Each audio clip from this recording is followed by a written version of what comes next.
Appropriate joke, yes. You want? An appropriate joke. Oh, yeah. Well, okay, don't worry. Forget about it.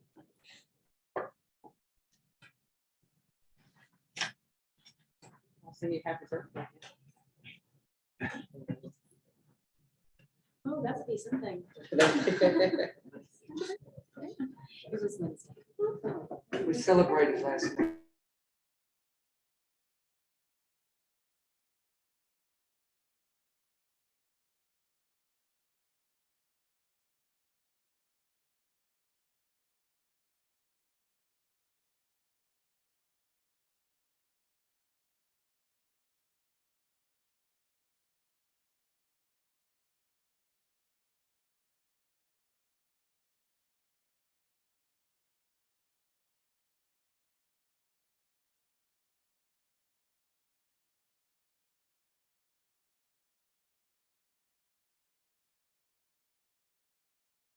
You like? Do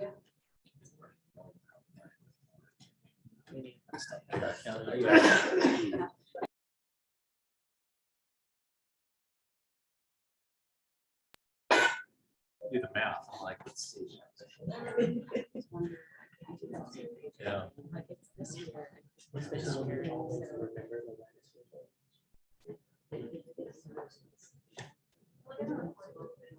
Okay. All right. Yes. Good morning. It is now 9:04 and we'll go ahead and call this meeting of the Texas State Board of Pharmacy to order. As is our tradition, I'm going to read our mission statement. The Texas State Board of Pharmacy, as a leader in protecting the public health of the citizens of Texas, shall uphold quality standards for licensing and facilitate regulation that promotes innovative, multidisciplinary, and collaborative practices and education which produce quality care and positive patient outcomes.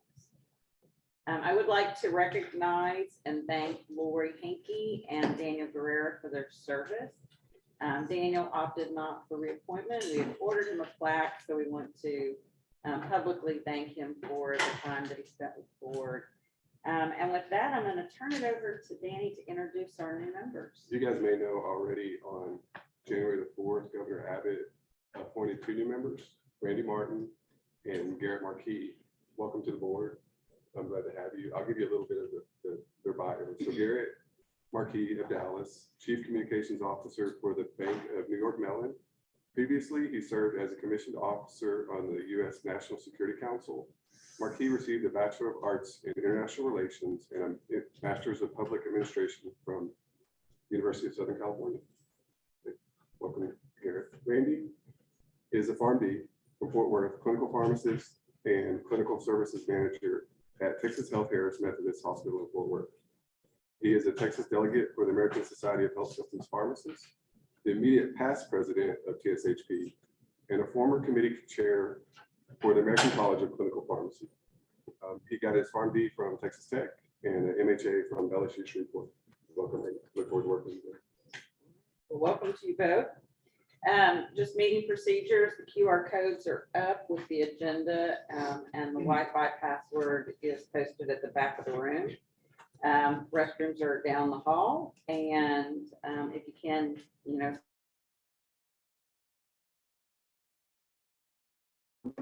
and with that, Danny, if you go ahead and take roll. Yes, thank you. Julie Spear, Here. Rick Fernandez, Here. Donnie Lewis, Here.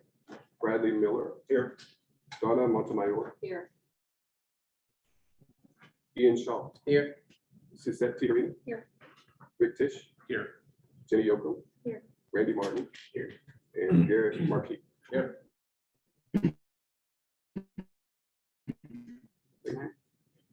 Thank you. We do have a quorum and everyone is present.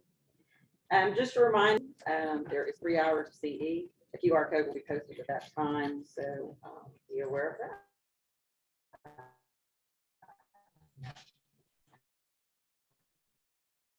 So board members, we're going to go to be on the agenda. We have 2 sets of minutes. November the 6th, we did our mandatory training.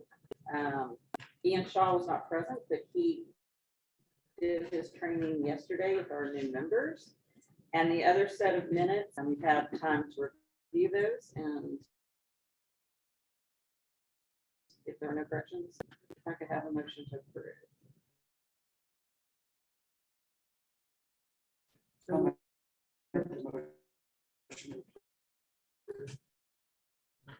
Donnie has made a motion to approve.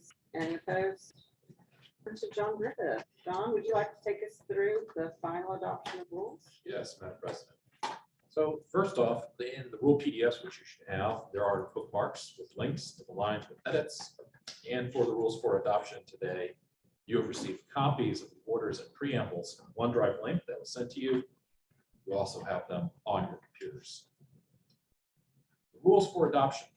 All the rules up for adoption today were proposed at the November 7th, 2023 board meeting.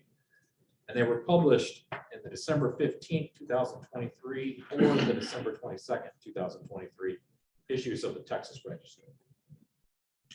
The first one on the agenda is C.1.1, which is Rule 283.9.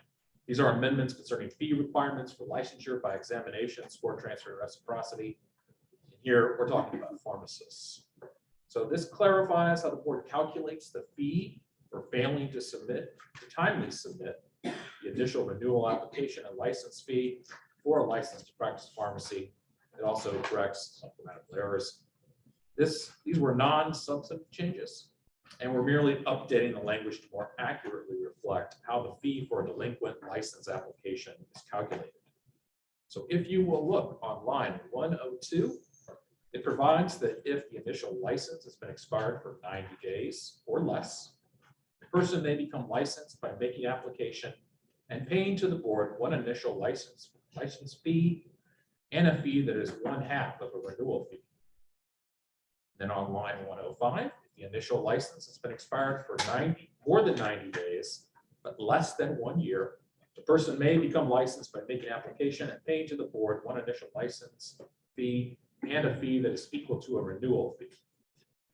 And as I mentioned, there were some grammatical corrections. There were no comments received regarding this rule. Pleasure of the board. Motion to adopt. We have a motion to adopt from Rick Tisch and a second from Bradley Miller. All those in favor? Aye. Motion carries. John? The next two, Madam President, we're going to do together. The first one is C.1.2.1.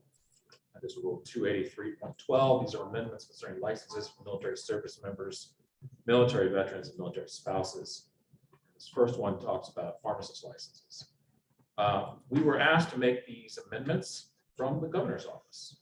And so on line 187, it provides that the requirements and procedures authorized or required by Chapter 55 of the Texas Occupations Code do not modify or alter rights that may be provided under federal law.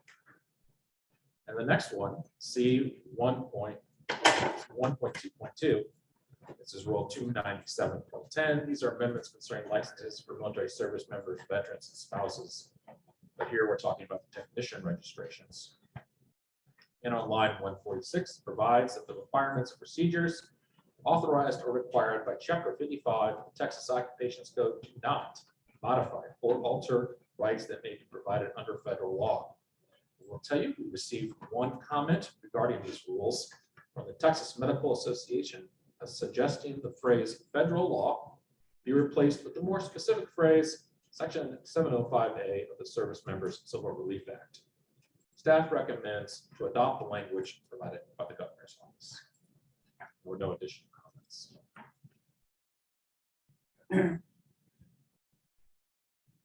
Any comments, questions? Do we have a motion to adopt? Second. Ian Shaw has made a motion to adopt. Donnie Lewis has seconded. All those in favor? Aye. Any opposed? Motion carries. Our next one is C.1.3. That is regarding Rule 291.74. Amendments concerning operational standards of institutional pharmacies, also known as Class Cs. And the yellow is what is up for adoption today, and that is required by Chapter 442 of the Health and Safety Code. It also incorporates amendments that were recommended by staff.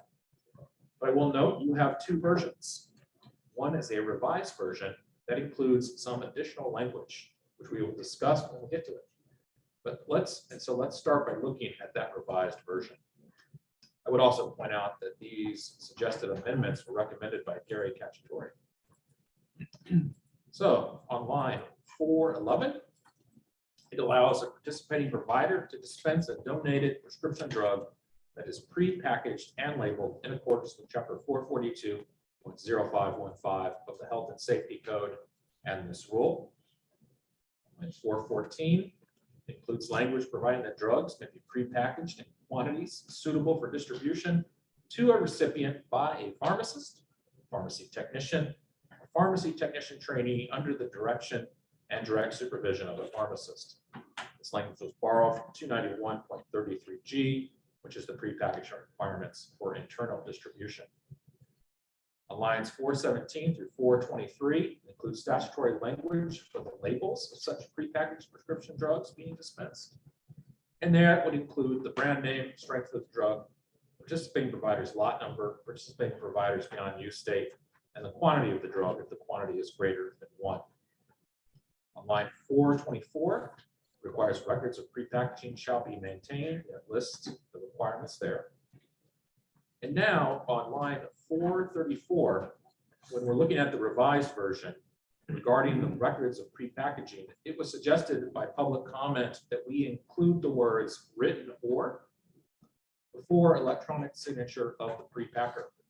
This was added as a revised option due to the language of section 442.0515 of the Health and Safety Code, which provides with those records requirements. So that's to be consistent with the statute.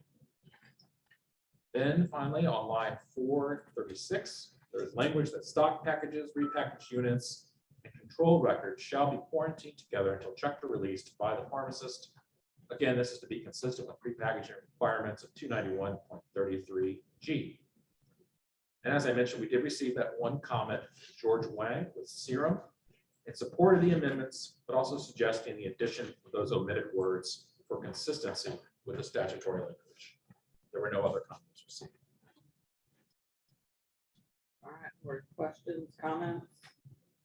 The written or would be critical because there are a lot of facilities that still maintain written repackaging records, or they may use written repackaging records in case of like electronic downtime. So inclusion of that would be very important. Do we have a motion to adopt? Question, there's not an issue with voting on his final now with the edits that we made?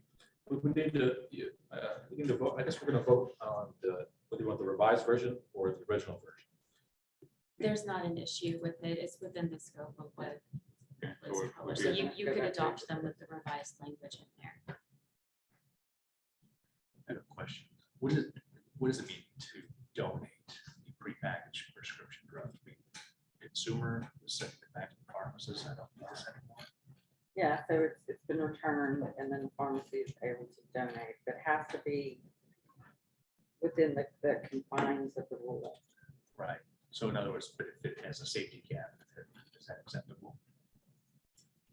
Not based upon the fact that we're looking more at unit dose, Okay, you know, where you punch it out. that's what I figured. That's why.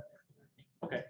Hey, Rick, one of the applications of this that I've seen is a cancer patient that has expensive cancer drugs, and then they expire, the patient expires. Family doesn't really know what to do with this.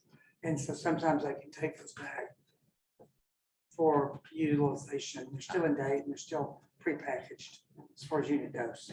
If Okay. the doctor wants to use that for another patient. Makes more sense. Sometimes they're high cost. Okay.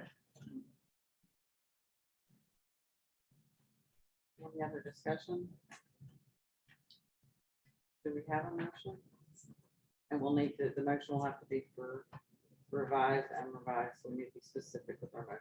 Motion for revise, and revise is with the blue grid. The blue. Yeah, revise. I'll Move to second that. revise. Okay, so we have a motion to adopt by Ian Shaw with a second for the revised version. All those in favor? Any opposed? Motion carries. John? Madam President, our last one up for adoption today is C.1.4. This is Rule 315.9, amendments concerning pharmacy responsibility with an out-of-state practitioner. And here we're talking about controlled substances. What this does is to provide clarification regarding the dispensing of the Schedule II controlled substance issued by a practitioner in another state. What it does is allow C2 prescriptions via ERX from an out-of-state practitioner. So to accomplish that, you'll see on line 45, it removes an outdated effective date. And on lines 46 through 47, it strikes the distinction for a prescription not on the board's official prescription form. And what that does is effectively allows ERX to be used. There were no comments received regarding this. Questions, comments? Do we have a motion to adopt? Don Almer has made a motion to adopt. Rick Tisch has made a second. All those in favor? Any opposed? John, would you like to take us to our proposed rules? Yes, the first one is C.2.1. This is regarding a new rule. It's 291.12. And you'll start off with line 6. And it provides this applies to delivery of prescriptions by Class A, Class AS, Class E, or Class ES pharmacies. We have some definitions. On line 8, it defines common carrier under the rule. Pharmacy may deliver prescription drugs by a common carrier, such as U.S. mail. And that means a person or entity holds out to the general public a willingness to provide transportation of property from place to place for compensation in the normal course of business, with the exception of a same-day courier service. That's a key exception for the same-day courier service. Line 14, all deliveries must be in accordance with nationally recognized standards, such as those of the manufacturer or the United States Pharmacopoeia. Line 17, it provides that the pharmacy shall ensure the drugs are packaged in commercially available tamper-evident packaging. On line 19, regarding temperature, the pharmacy shall ensure that any prescription drug delivered by common carrier is packaged in a manner that maintains a temperature range appropriate for the drug. That may include, but is not limited to, the use of temperature tags, time temperature strips, insulated packaging, gel ice packs, or a combination of those as necessary. On line 24, the pharmacy shall provide a method by which a patient or patient's agent can notify the pharmacy as to an irregularity in the delivery of the patient's prescription, to include, but not limited to, the timeliness of delivery, the condition of the prescription drug upon delivery, and failure to receive the proper prescription drug. On line 30, it talks about refusal to deliver, and the pharmacy shall refuse to deliver by common carrier a prescription drug which, in the professional opinion of the dispensing pharmacist, may be clinically compromised by delivery by common carrier. On line 33, it provides that delivery by pharmacy employee or same-day courier service. A pharmacy may deliver prescription drugs by means of its employees or same-day courier service as provided in Board Rule 291.9 of this title, on request of the patient or patient's agent. For such deliveries, line 36 provides the standards, which is that a pharmacy is responsible for any problems in the delivery of the prescription drug. On line 38, it provides that the prescription drug shall be maintained within the temperature range allowed by the United States Pharmacopoeia or recommended by the manufacturer until the delivery has been received by the patient or patient's agent. On line 41, regarding all deliveries, the pharmacy that delivers a prescription drug by common carrier or pharmacy employee or same-day courier service shall also comply with the following. The first one is on line 43. You have to comply with requirements of 291.33 C1F. And that regards counseling information being provided. On line 45, the pharmacy shall notify the patient or patient's agent of the delivery of a prescription drug. The notification shall provide information to the patient or patient's agent about the timeliness in addressing the proper storage of the prescription drug, and the pharmacy shall document and maintain a record of that notification. On line 50, and again, we're talking about all deliveries regarding a compromised delivery. If a prescription drug is in any way compromised during delivery, the pharmacy shall replace the drug or arrange for the drug to be replaced, whether by promptly delivering a replacement to the patient or by promptly contacting the prescriber to arrange for the drug to be dispensed to the patient by a pharmacy of the patient's or patient's agent's choice.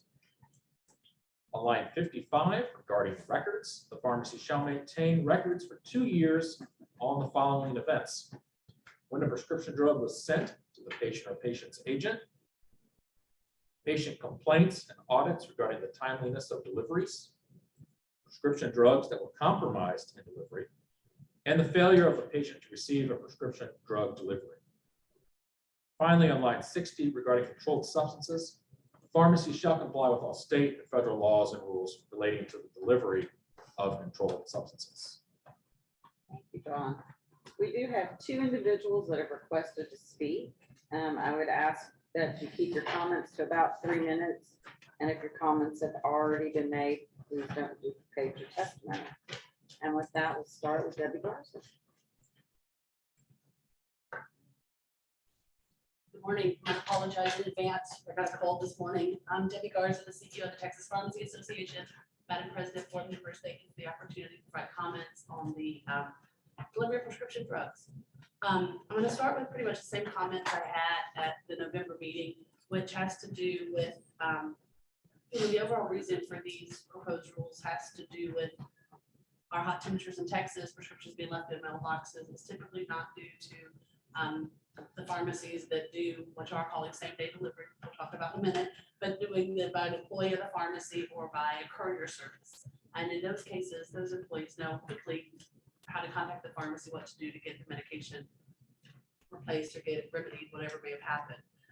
We do feel like these rules still have many of the areas we commented on in November that are burdensome, that are problematic, that in many cases could have the unintended consequence of reducing delivery, therefore reducing access to medications that people need. So with that, I'm going to just provide a few comments with regards to some of the sections. Let me also thank you all for providing the changes, but again, we don't feel they went far enough with some of the comments that we have, particularly for our pharmacists, both independent and chain, that do quite a bit of delivery. With regards to the same day courier service, we would ask that you strike the same day and just relate it to courier service. Because of that, many times somebody may call for their prescription today, but want it delivered Saturday, for example, when they're going to be coming home. So there's a big concern that same day will literally mean it's got to be delivered that day whenever they're setting up that delivery for later on. With regards to the standards, we do want to point out, we felt the standards, starting on line 14 for delivery by common carrier, are different than the standards on line 36 with delivery by the pharmacy or the courier service. And the pharmacy or courier service have ultimate responsibility, but the mail order or the common carrier seem to not have that same responsibility. So we just think those should be looked at as being consistent. And the biggest part has to do with the notification of delivery that would apply to all deliveries. We feel that should be more applicable to the mail order. This, again, as I mentioned at November, is quite a system for independent pharmacies and others to implement. It would be very costly to implement such a system that goes to the extremes of everything you're wanting with regards to notification of delivery. So our request would be either strike that or have that applicable to delivery by common carrier. And lastly, the records.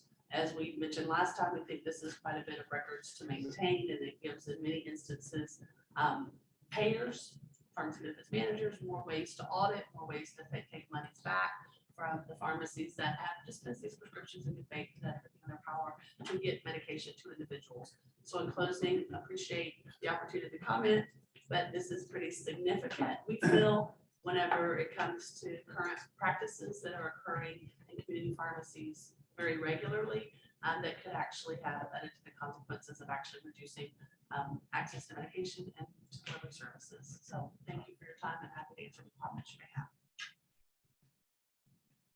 Questions for Debbie? Thank you, Debbie. Our second speaker will be Janu Phillips.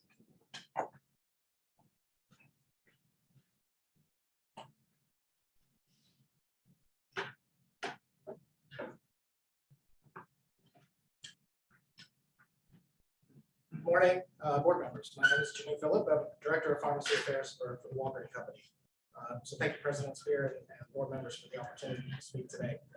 For a quick background, I've been with Walgreens for over 25 years in the community pharmacy space. Worked in various positions within the company, as well as currently serve as Director of Pharmacy Affairs. I also served as a board member in Florida for the past 10 years as well. I'm here to speak today on the delivery rules. So we obviously recognize the intent of the rule, and Walgreens is in favor of delivery rules in terms of safe delivery to patients. So we're aligned with the board coming out with balanced regulations to regulate the safe delivery of prescriptions to patients. So I'd like to address 4 items within the rule. So the first section is related to the common carrier, and the board has various sections with it around standards, packaging, and temperature. If you notice, they're all separate items within the rule. So your centralized prescription dispensing rules also addresses these items, but they consolidate it and they put it into one. So that's 291.125. And I made these comments at the previous meeting where we were accepting public comments. And so my recommendation is simply to copy and paste the existing language you already have related to standards for packaging and shipping. It's very good language, and we would just recommend that you just use your own language. And then and within that, you could also add in as allowed by USP to align it to USP standards. The second section is related to notification requirements in the delivery section. And the concern really is around the documentation. Ms. Garza pointed out third-party auditors, and that is a significant concern as it relates to any documentation requirements for delivery. So mandating this documentation creates unnecessary touch points where auditors can simply charge back full prescriptions that were delivered, that were filled and delivered appropriately with no concerns from the patient at all. And so there are systems that are out there that can send text messages, can send automated phone calls. One option is to allow for documentation requirements not being mandated if there's tracking provided within the delivery. So this way you don't need to, as a pharmacy, keep these records if there is tracking that's provided to the patients that they can track their own delivery of their medications. This third section is related to compromised delivery. And just the only thing I'll say here is that the language is pretty vague in terms of what that means. So who determines when a prescription is compromised? Because it's not really defined. And so the concern is if a patient says it's compromised, but it's actually not compromised, who makes that decision? So there's definitely a concern related to just what that would look like. And then the last is related to records, and I would echo Ms. Garza's comments here. I think we would highly recommend striking sections B through D related to the records.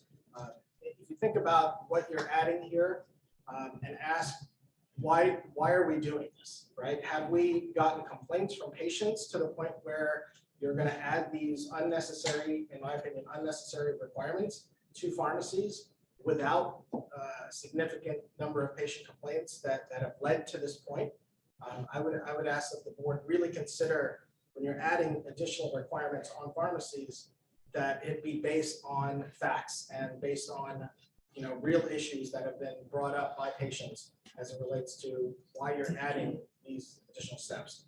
And there's obviously significant value in having pharmacies take these additional steps. So Walgreens thanks the board for the opportunity to speak today, and I appreciate the opportunity to say. Thank you. Thank you, Jeanette. All right, board members.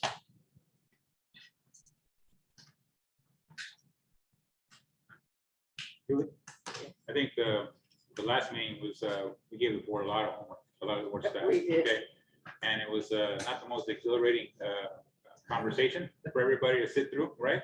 So I really think it did a lot of great work trying to dissect for all of that to getting this to this point. Which may explain, I think getting the rules out to the public was better than usual. Is that possibly for comments? I think I saw the postal was a Thursday or Thursday. Thursday. And I, it's usually we probably try to get it sooner. I mean, what's the standard we normally would have with rules for public? Yeah, there isn't really a standard. We try to get them out as soon as we can. They're proposals, so they're not, there is a standard amount of time that rules that have been proposed have to be out in the Texas Register for public comment. Proposals like this don't have something like that.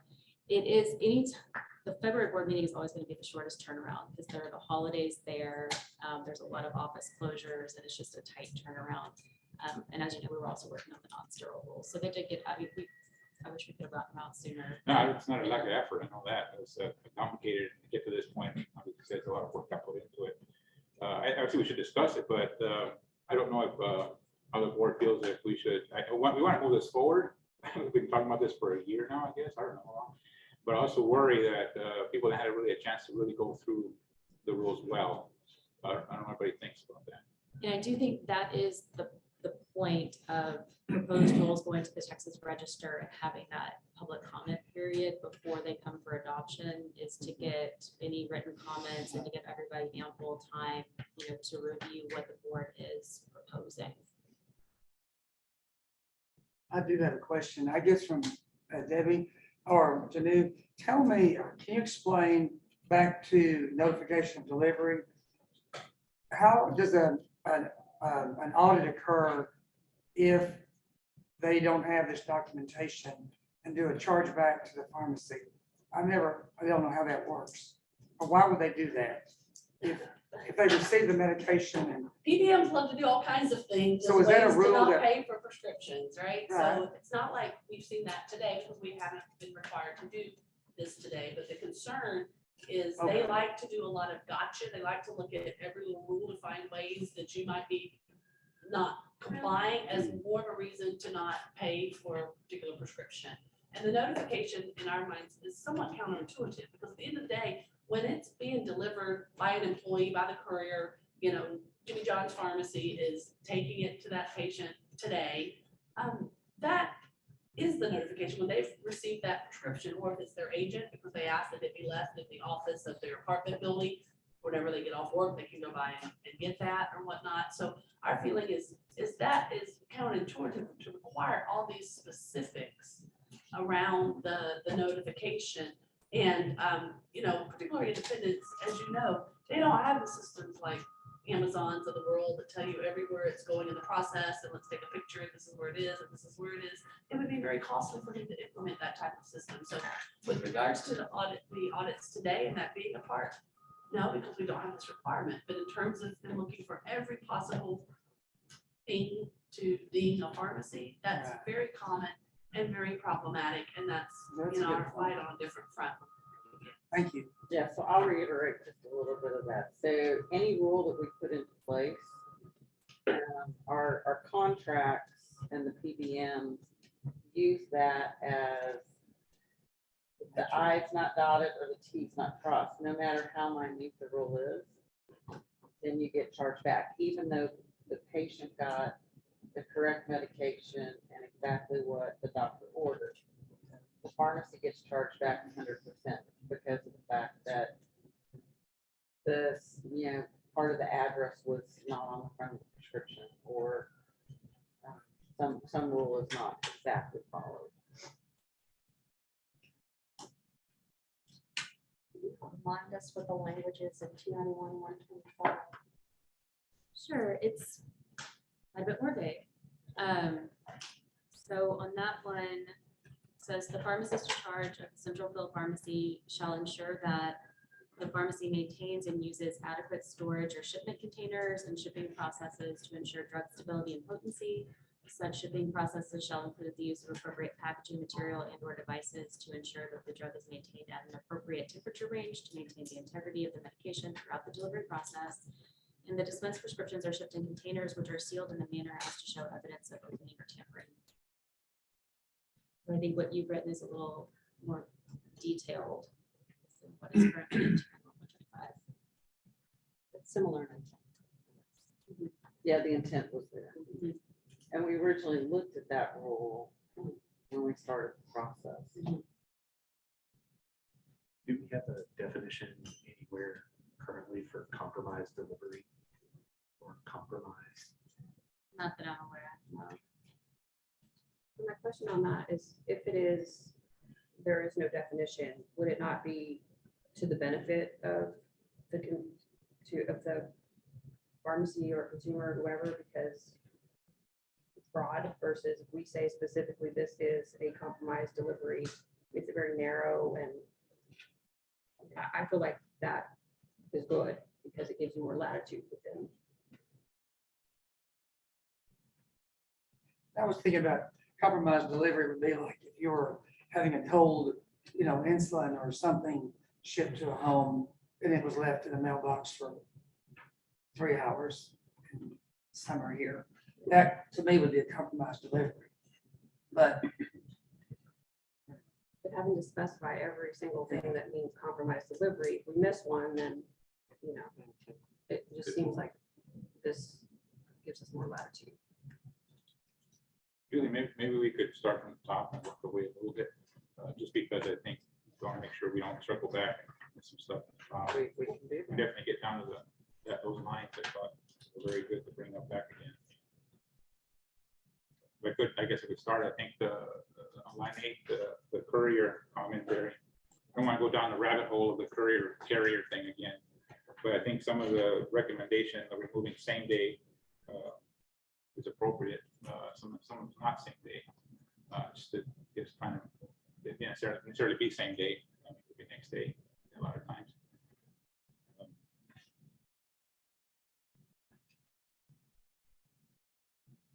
So your comment is that we would stop at the end of, Or it says the reference to same day on line 13. after business,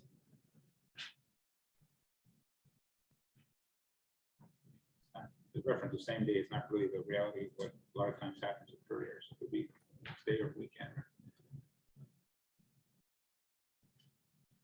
I think the intent was that it would make it easier for independents or those that were doing same day. Or just courier service.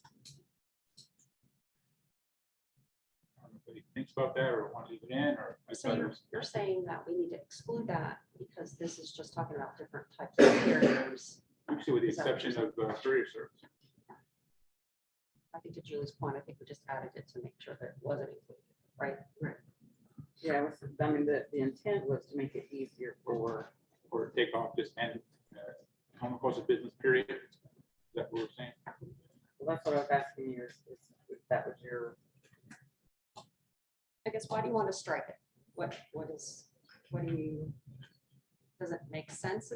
It's not the only practice of the courier service. to be one.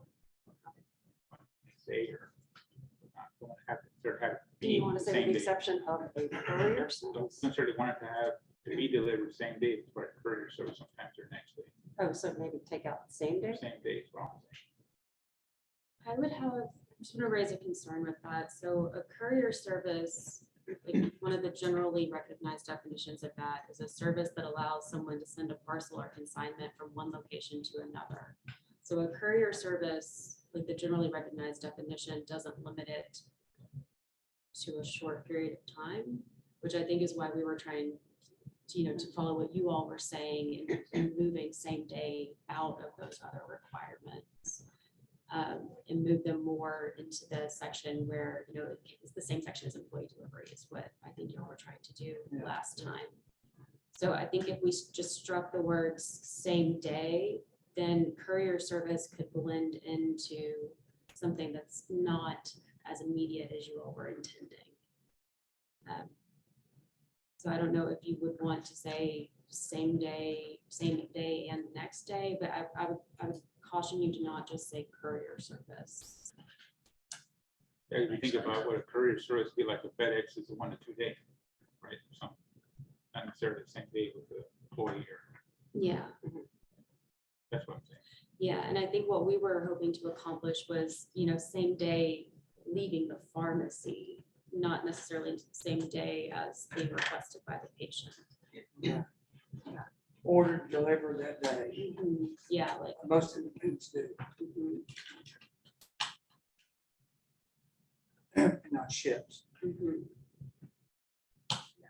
That was, Megan is right, that was our intent, was to make sure that, because when you do a common carrier, which I believe FedEx and UPS were considered to be in there. It goes to one place, then it goes to another place, could sit there for a few days, then goes to another place, and so that was our intent, was to make it clear that did not have anything to do with goes from the pharmacy to the person. Yeah, that's what I. Yeah, that's what I was trying to So help leave it as is. independent. We're referencing here the ones that are delivered pharmacy directly to patient. Yeah. Yes. Right, That. that's what you're saying. Which is listed down below. It just makes that reference. Hey, Rick, do y'all do a same day delivery? Yeah. But generally you Yeah, don't. oh, yeah, You do, of course. they're both same day, 1 to 2 and longer.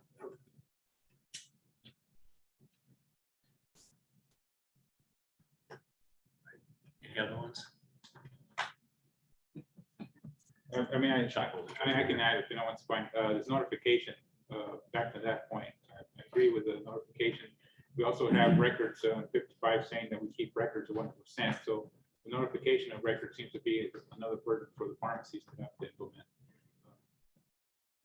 Really line 45, just adds a little more work. And we also have tracking already in place. So the records could be, of notification could be, in my opinion, maybe on line 56. I mean, we have a record there when it was sent to the patient. If we do want to have that, policy just don't have nothing, right? But the notification of delivery, which could be a problem for some. Pharmacies. I do agree. I agree with that. Notification is a burden to the to pharmacy. I would say your thoughts on removing 45 to 49. And we have a records below saying that we send it. Where? My question on the records is, and this, I said this last time, is the records good enough to say that on that individual record of, or the prescription, that a note is made, that it's not something that would be, somebody come in and say, I need you to give me a list of all the prescriptions that were delivered on this day? Because for most people, they may not have that type of system that can just go pull all of that. So is it adequate to just have it in a note section that says, Mrs. Smith? Our private EMR. Well, you have the note In here. your, The drug was sent to the Medical patient. your system, you just, put it on that particular record. Donnie got, delivered whatever day. And that's, or if Donnie calls back and says, this is hot, whatever, putting in a note on that particular record versus something that we have to generate reports on kind of thing is. I just want to- That's not auditable. I don't think Right. that the way that it's written, it specifies how. I just want to make sure that it's, nobody would ever come in and say to a pharmacy, everything give that's me shipped everything on that was whatever shipped on day." Tuesday, whatever day, and I want to know which ones were compromised and whatever, because if you, like, we wouldn't, that would be very difficult for a pharmacy, I think, independent or otherwise to produce. So if I think about on the notification delivery, if I think about, who actually, how would that benefit someone? So the primary instance I would think of that it might benefit someone is if they're not home. Or maybe they're out of town or something like that. They got this $5,000 expensive drug sitting on their porch in the Texas sun. So I wonder if there's an opportunity to maybe look at the notification delivery and focusing on those individuals that if it's not delivered to the patient or patient's agent. So in other words, it's not a situation where somebody answers the door and receives it. I don't know how you separate that out. I mean, just don't leave it on the door or in the mailbox. It has to be personally received. But I think, I don't know how you I accomplish think that. Randy, though, pharmacies will coordinate that in advance with the patient. So your delivery will be, we will get it tomorrow or whatever, right? So it's not going to come unannounced, right? We have to agree to a delivery. It's going to come when you say it is. And the notification, all we need here is the records when it was sent to the patient based on the agreement we made with them. Because I think with the problem with notification, it creates another barrier of trying to create records that are an issue. That's really it. But I do think we should know, I mean, when it was sent, if the patient calls, I didn't get it, you got to, when was it sent? You start backtracking. Just that the rule here creates additional work for the pharmacies that may limit them on wanting to do it. I think the original intent was for, more of those that are, ordered through mail order, or there's a delay where, you were talking about it's not going directly from the patient to the pharmacy to the patient. There may be stops along the way.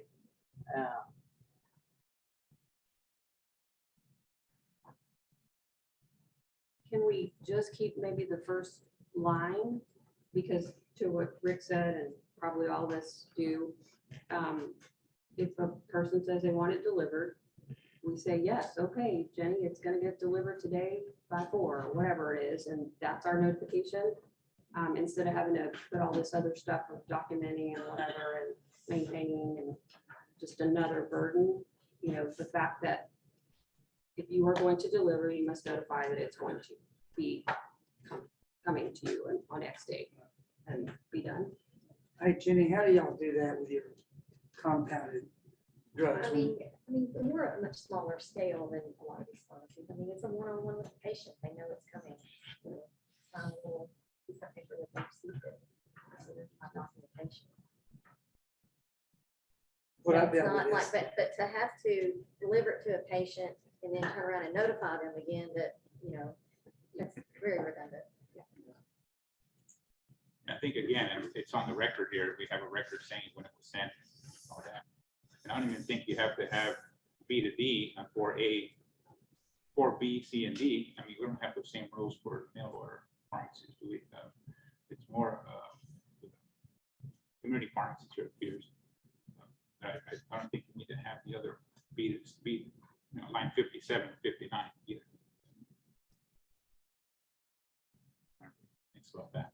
So can we say like, like the pharmacy shall notify the patient, agent, delivery, and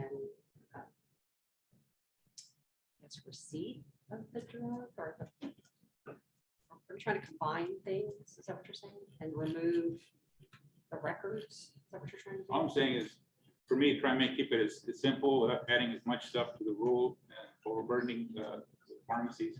We have a record that says when it was sent, and obviously when the patient receives it, when they agree to that. The other portions are more of a burden to the pharmacies and not required to other pharmacies like mail order to do like B, C, and D. I think it's adding more to the burden on these pharmacies to keep those records. But correct me if I'm wrong, mail orders would have to do B, C, and D.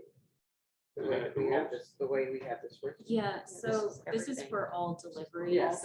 So that record section would It's apply everything. to all deliveries, not specific types of pharmacy.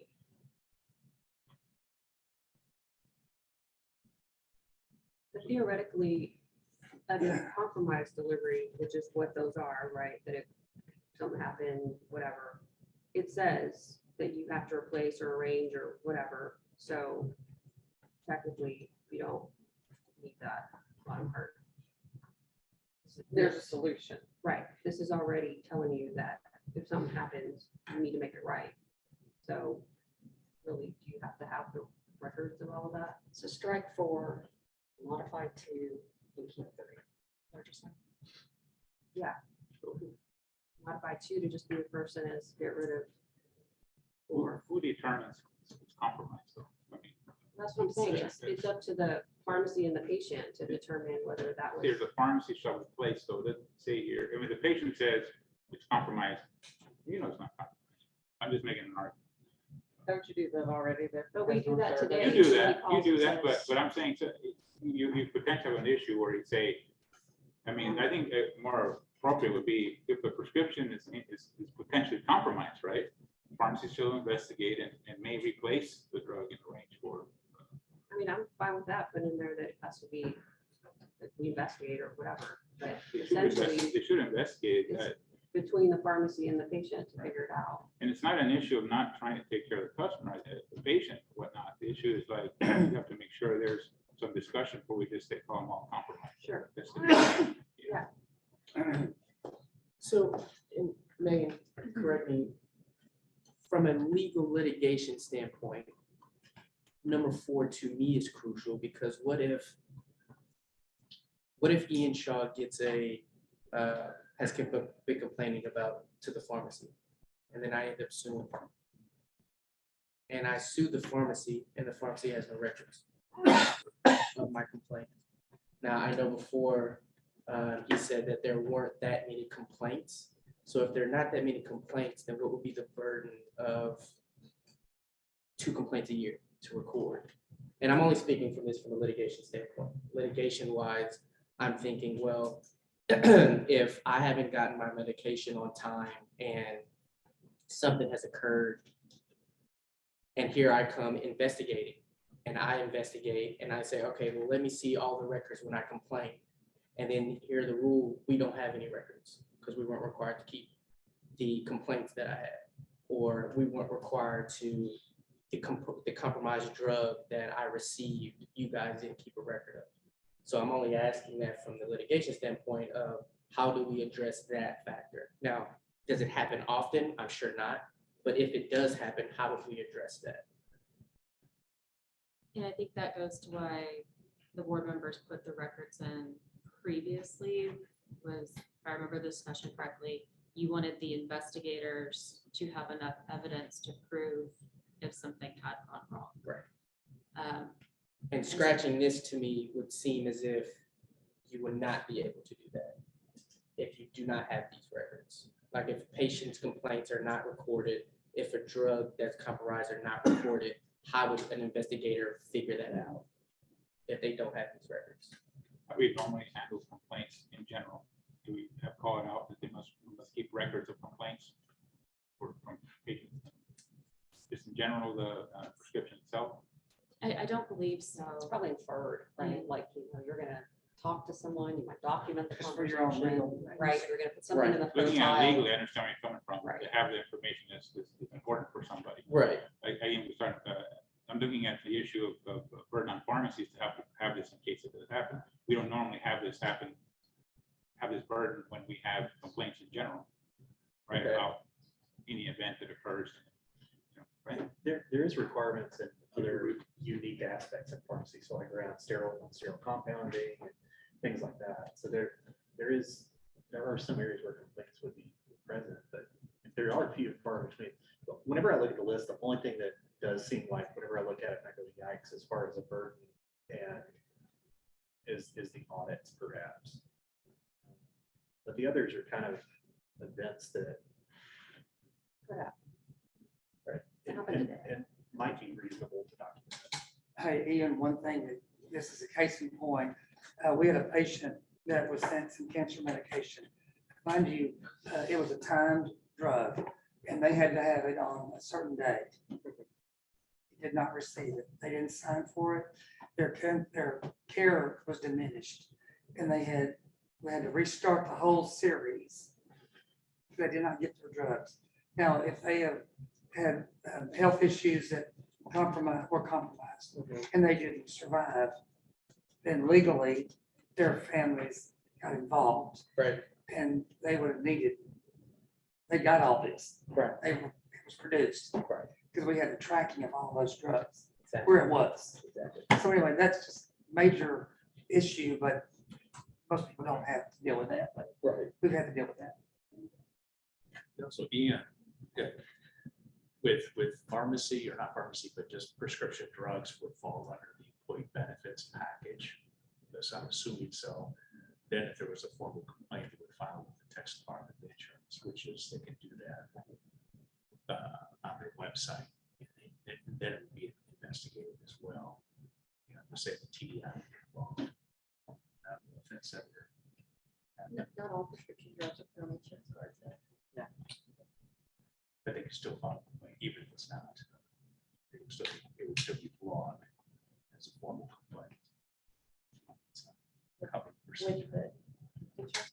Oh, yeah, if you go to the TDI, I think they have like 16,000. So if it's broken by pharmacy. Okay. Because we need to be able to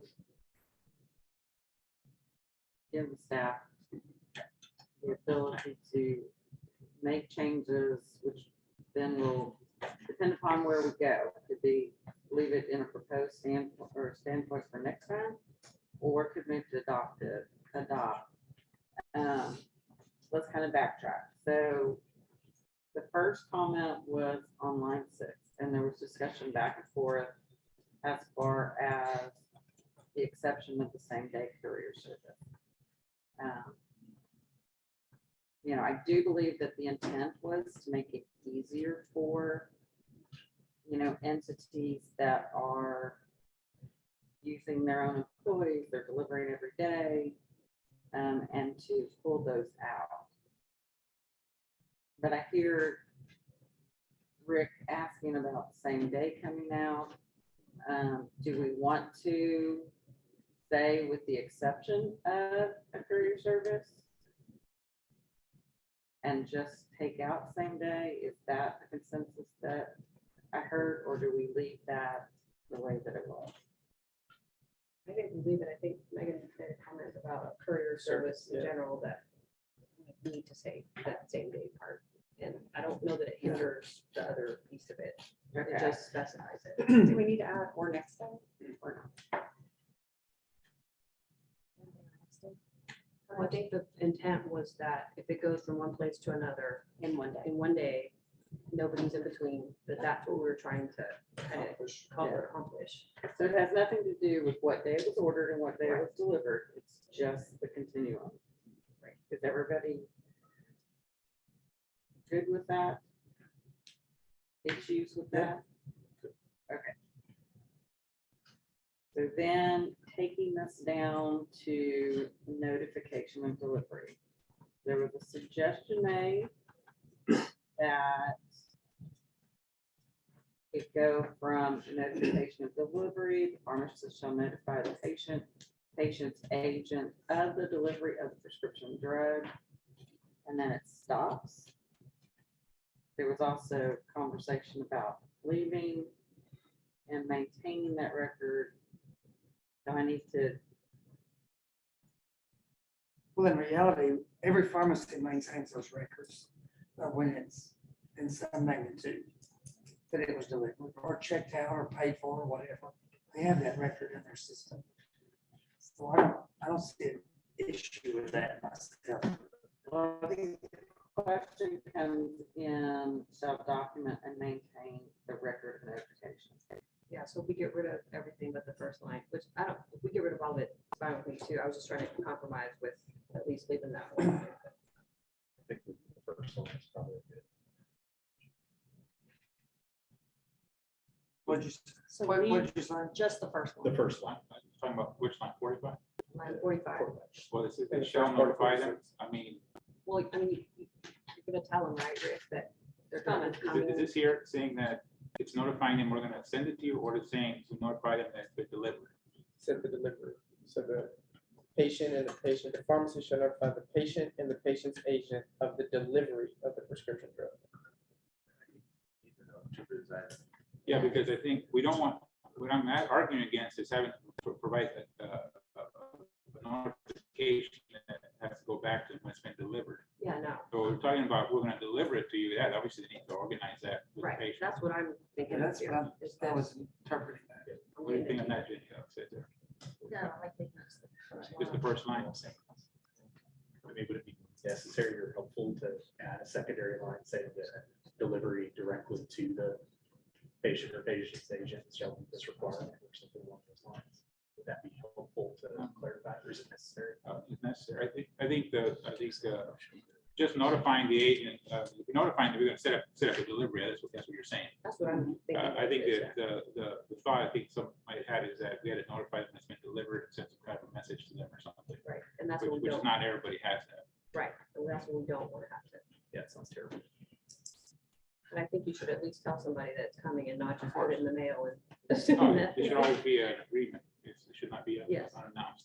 Okay, so I'm gonna play devil's advocate from an enforcement standpoint. We have a complaint.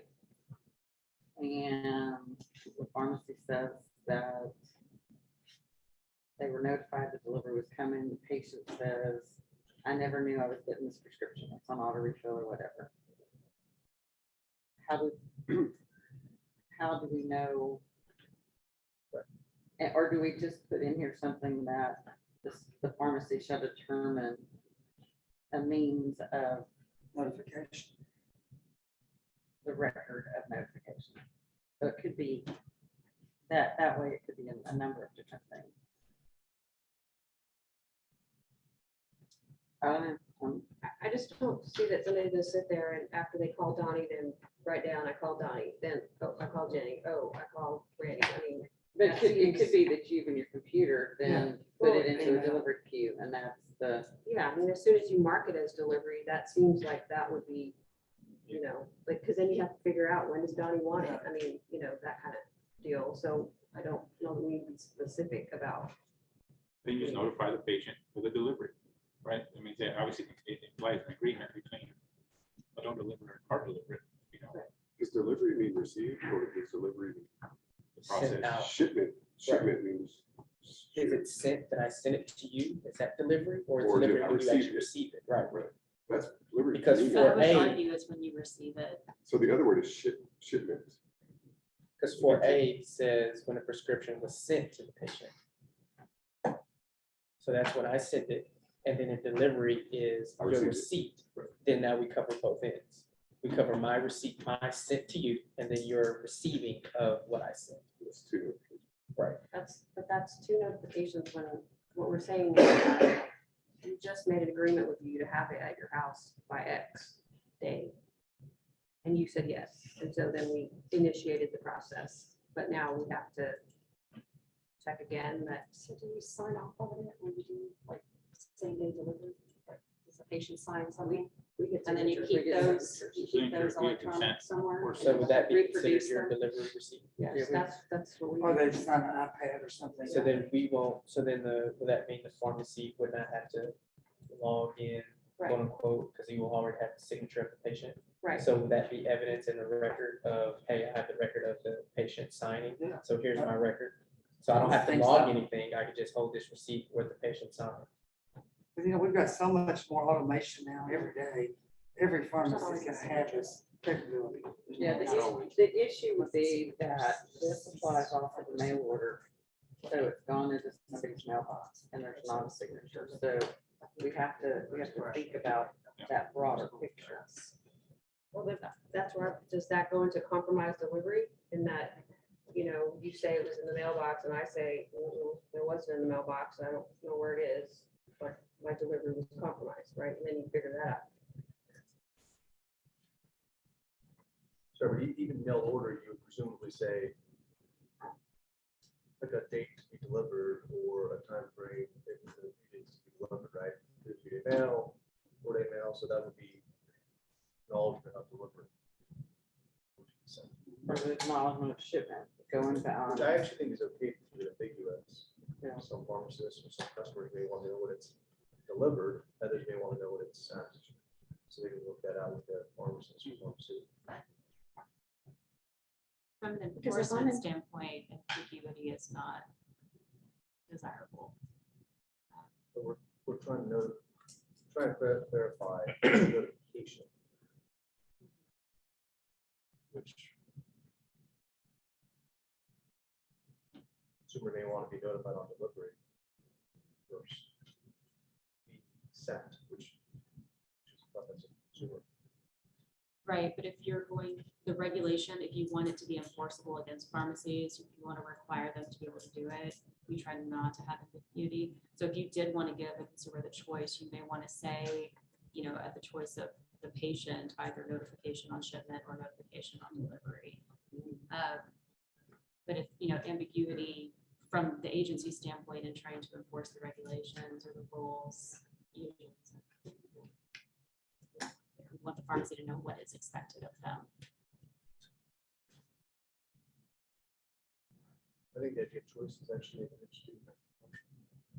Clear up what delivery means, the definition. Say that again. The idea of giving it a choice. The patient or customer works out with the pharmacist or pharmacy, whether they want to do it on delivery or when it's sent in, and the pharmacy may say, I don't have that option. I can't deliver. I can't notify you when it's sent or delivered. So then it would be the alternative that they do that. How we could change this up. I imagine, would it be, is it appropriate if we kept this, you know, we made a couple of changes, but then have public comment and bring this back? Because we could go through this for hours, which is fine, but I mean, would that be a good avenue to push this forward? That is something that's available to you. So I know you had a couple comments today, but it hasn't gone out for full public comment Right. in the way that it's written. So if you did want to get comment, or see if the public does want to weigh in on what, you know, patients might want or something like that, proposing it, you know, formally and having it in the register would allow for that. I think that would be helpful. I think that'll be healthy for independence, for all these different stakeholders to make a comment. Because we may be changing it again once we hear those comments. And that would be good, I think. So we can't strike anything. It goes out to everybody and they say Unless yes you or want to no. strike it now.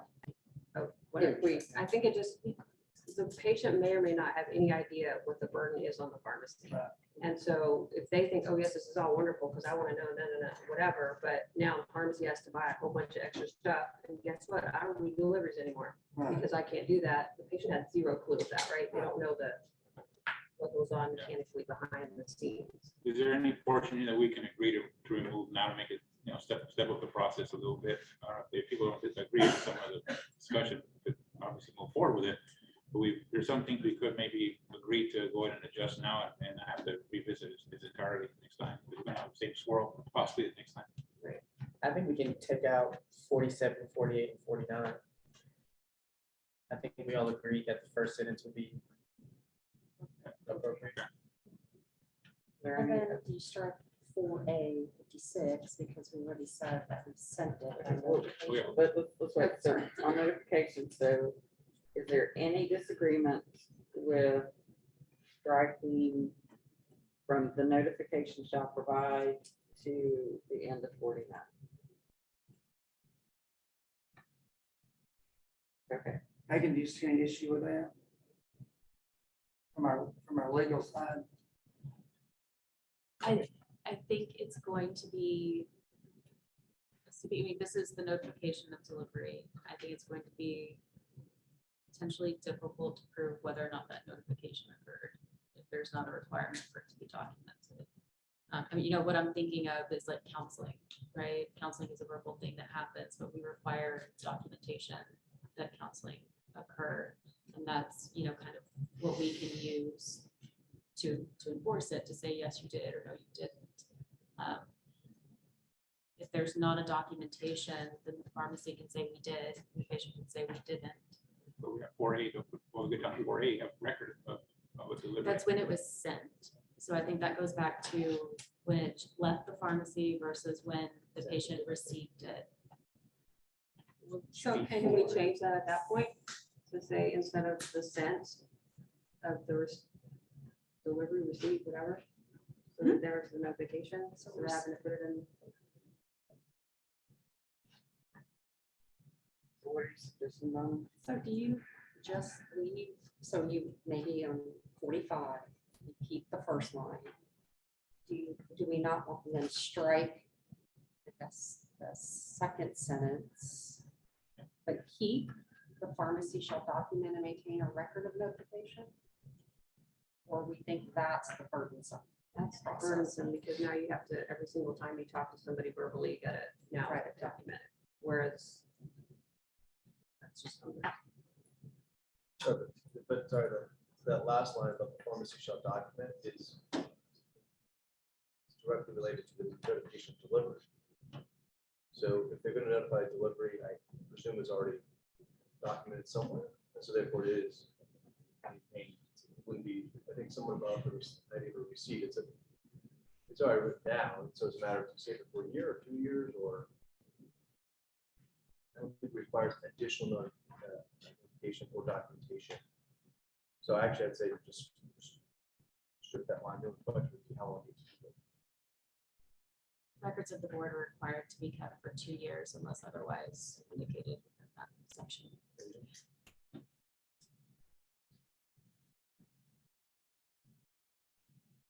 So I would suggest it's just the first, it's line 45, half of 46. That summarizes. That seems to be the overall consensus. Say it again? Just not sure. What you said. Oh, what I said. Okay. Sorry, I got lost for a second. Okay, so we're in agreement there. Or we have consensus there. Okay, so then as far as records, that was the other part that was brought up, or from line 50 on. Probably all agree to strike audits. What I what don't did know you if say, that adds Randy? value. Say that one more time. I was gonna suggest it might be, I think we could probably all agree, possibly all agree to strike audits.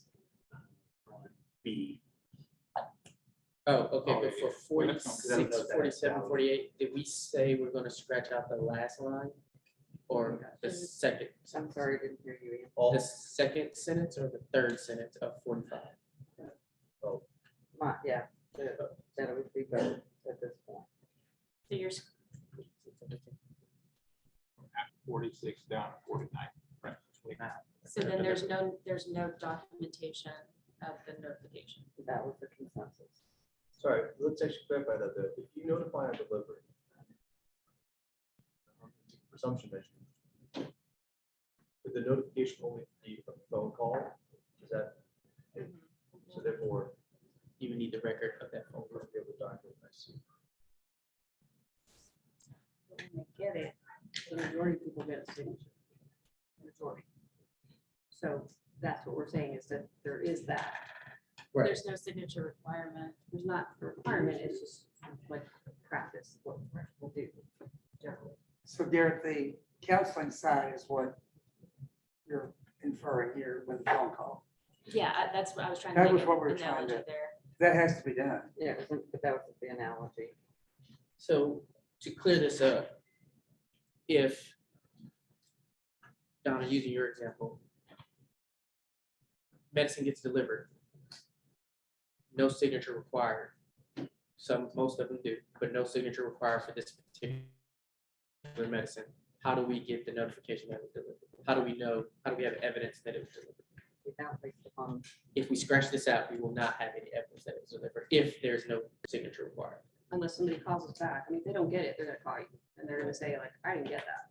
and then it'll be in your complaints. And then it's basically, you have all that. I mean, usually when somebody calls and says, I didn't get it, you put that somewhere in the notes, like Ian said, you know, I whatever. didn't get this. And then at medicine. that point, you start investigating, did the courier ticket, did the whatever, you know, like, here I have a signature, ma'am, is that your signature? Yes, no, whatever.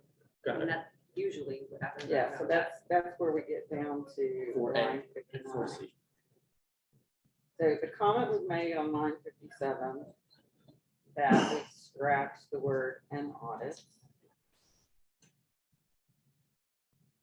And so that would leave that the records that were maintained for 2 years is that a delivery was made, any complaints,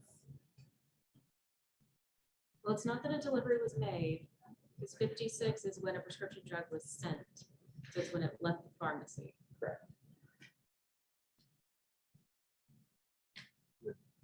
Given the change to 2 on 45. 49, instead of sent, would we want to change that to delivered?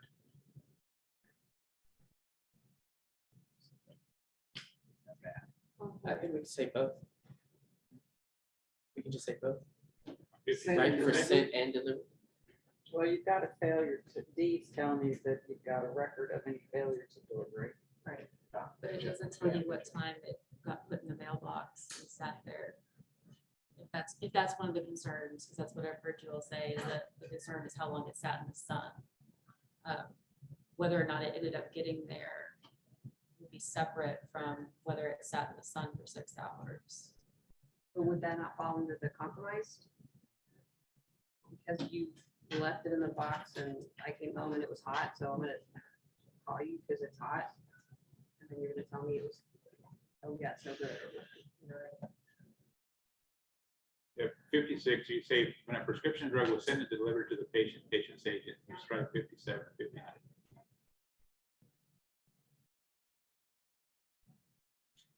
So in our record keeping process, most of this stuff is already there except maybe, and you're gonna, right, we have to know where the drug is, we have to know patient, but we may not have like a complaint. Let's try to see what, our normal record keeping is at. Include some of the stuff that maybe take care of, a few things on here, so that we just talk about complaints, perhaps. Do you have a note section in your computers where any complaint occurs, you pull up their records? Yeah, yeah. And you can log that data, If a member calls in or a patient calls in complaining, or, and you yeah, there's. keep it in their EMR. In their protocols, in their patient protocols. But could we still consider 56 as saying delivered and sent, and just strike 57, 59? I have a silly question. Why is it valuable to include sent? Like the delivered is the bigger concern, right? I don't know how. That could be, if this is not my fish area, so I don't know, I'm asking. So Yeah, I is think there value to sent? the original intent was, we heard the testimony about, drugs going through that were temperature sensitive. And what time did it leave the mail order facility? How long did it sit in the mailbox? When did the patient actually retrieve it out of the mailbox? So basically that life cycle. It was trying to determine, how long. But in this new rule, we are requiring that those type of deliveries have some type of temperature sensitive indicator or whatnot, right? So Correct. we're essentially taking care of that in the previous section that, if you have a temperature sensitive thing and you open it, the thing's red instead of what it's supposed to be. It may excite. So it seems like we don't necessarily need to have the scent part and all that, like it's just the failure to receive, right? So you either got it or you didn't. So you're saying keep D.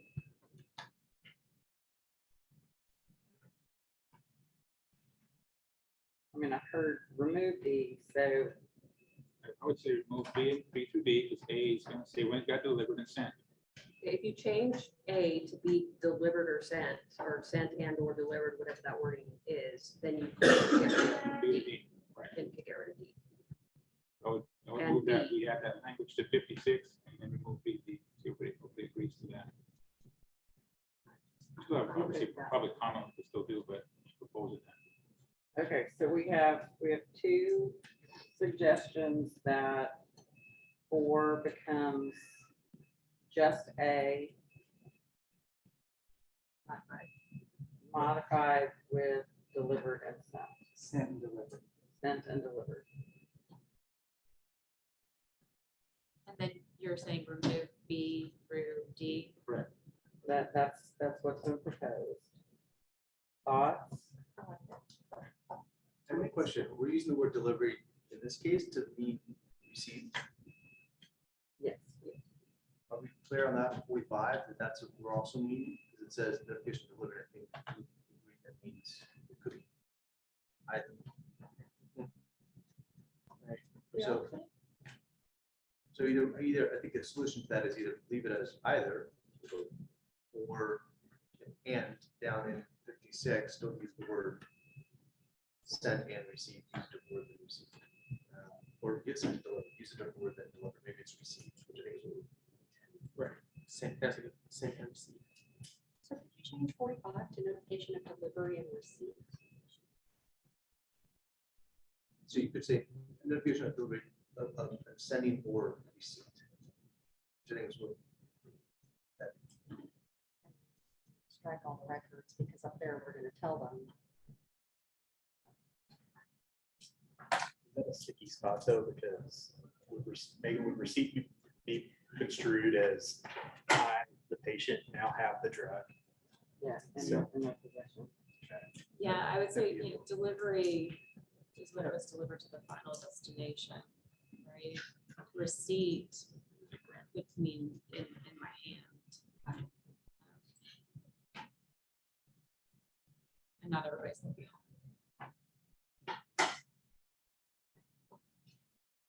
So if we change A 56A to sent and or delivered to the patient or patient's agent, is that the benefit? Well, are you saying and or are you saying and? Because earlier y'all were saying and for the full life cycle. If you say and or, you're only getting one, you know. So the and. Send or. And then strike B. Okay. So the discussion now is that it would be when a prescription was sent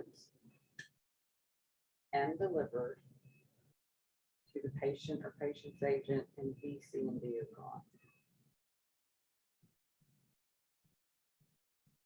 So theoretically, if you are a same day courier type thing, you really only have one, right? Because you talk to them going that day, sent and delivered this day. And if you are A mail order, Mail. it was like less a facility fee. here, this day, that covers that.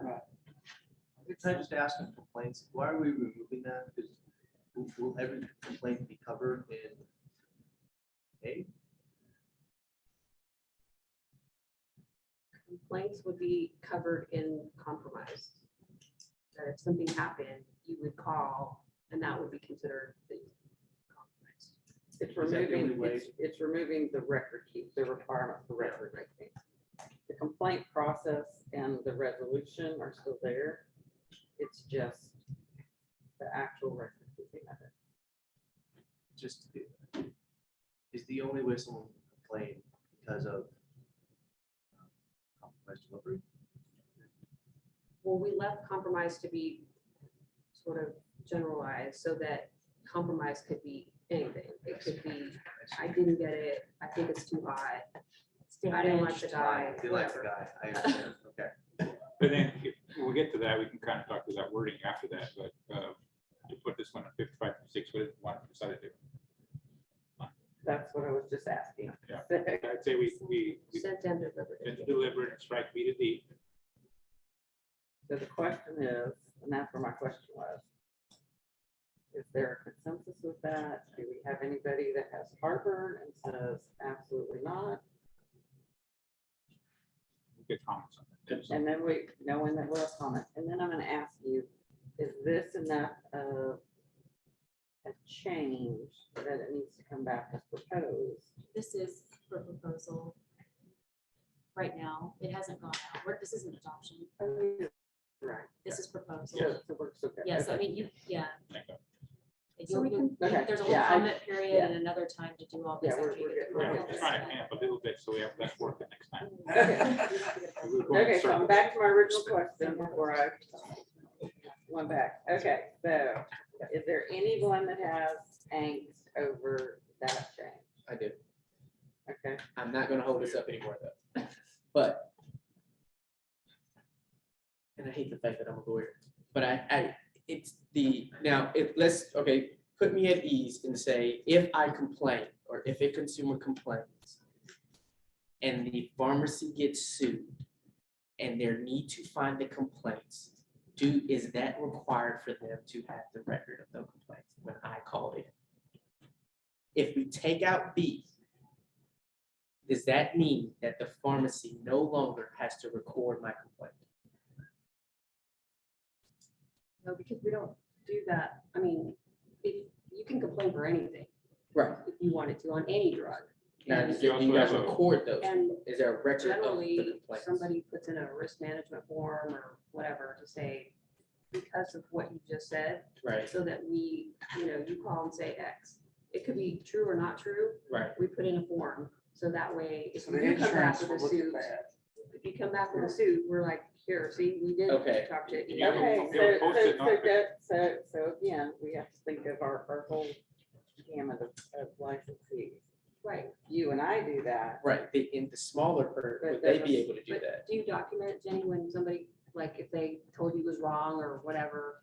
Yeah, we do on their profile. Right, that's, so there's Or some. in standard So operating. if you're complaining about the price, I'm not talking. Right, but if they have a problem, you put it somewhere. Okay, I guess that's what we're what, saying. yeah. And It's there's just always, not- Without B, there is still somewhere Yes, where whether it be the a form or pharmacy whatever. Yeah. does So log the we're complaint. accredited, so our accreditation body requires that we keep records of complaints, so.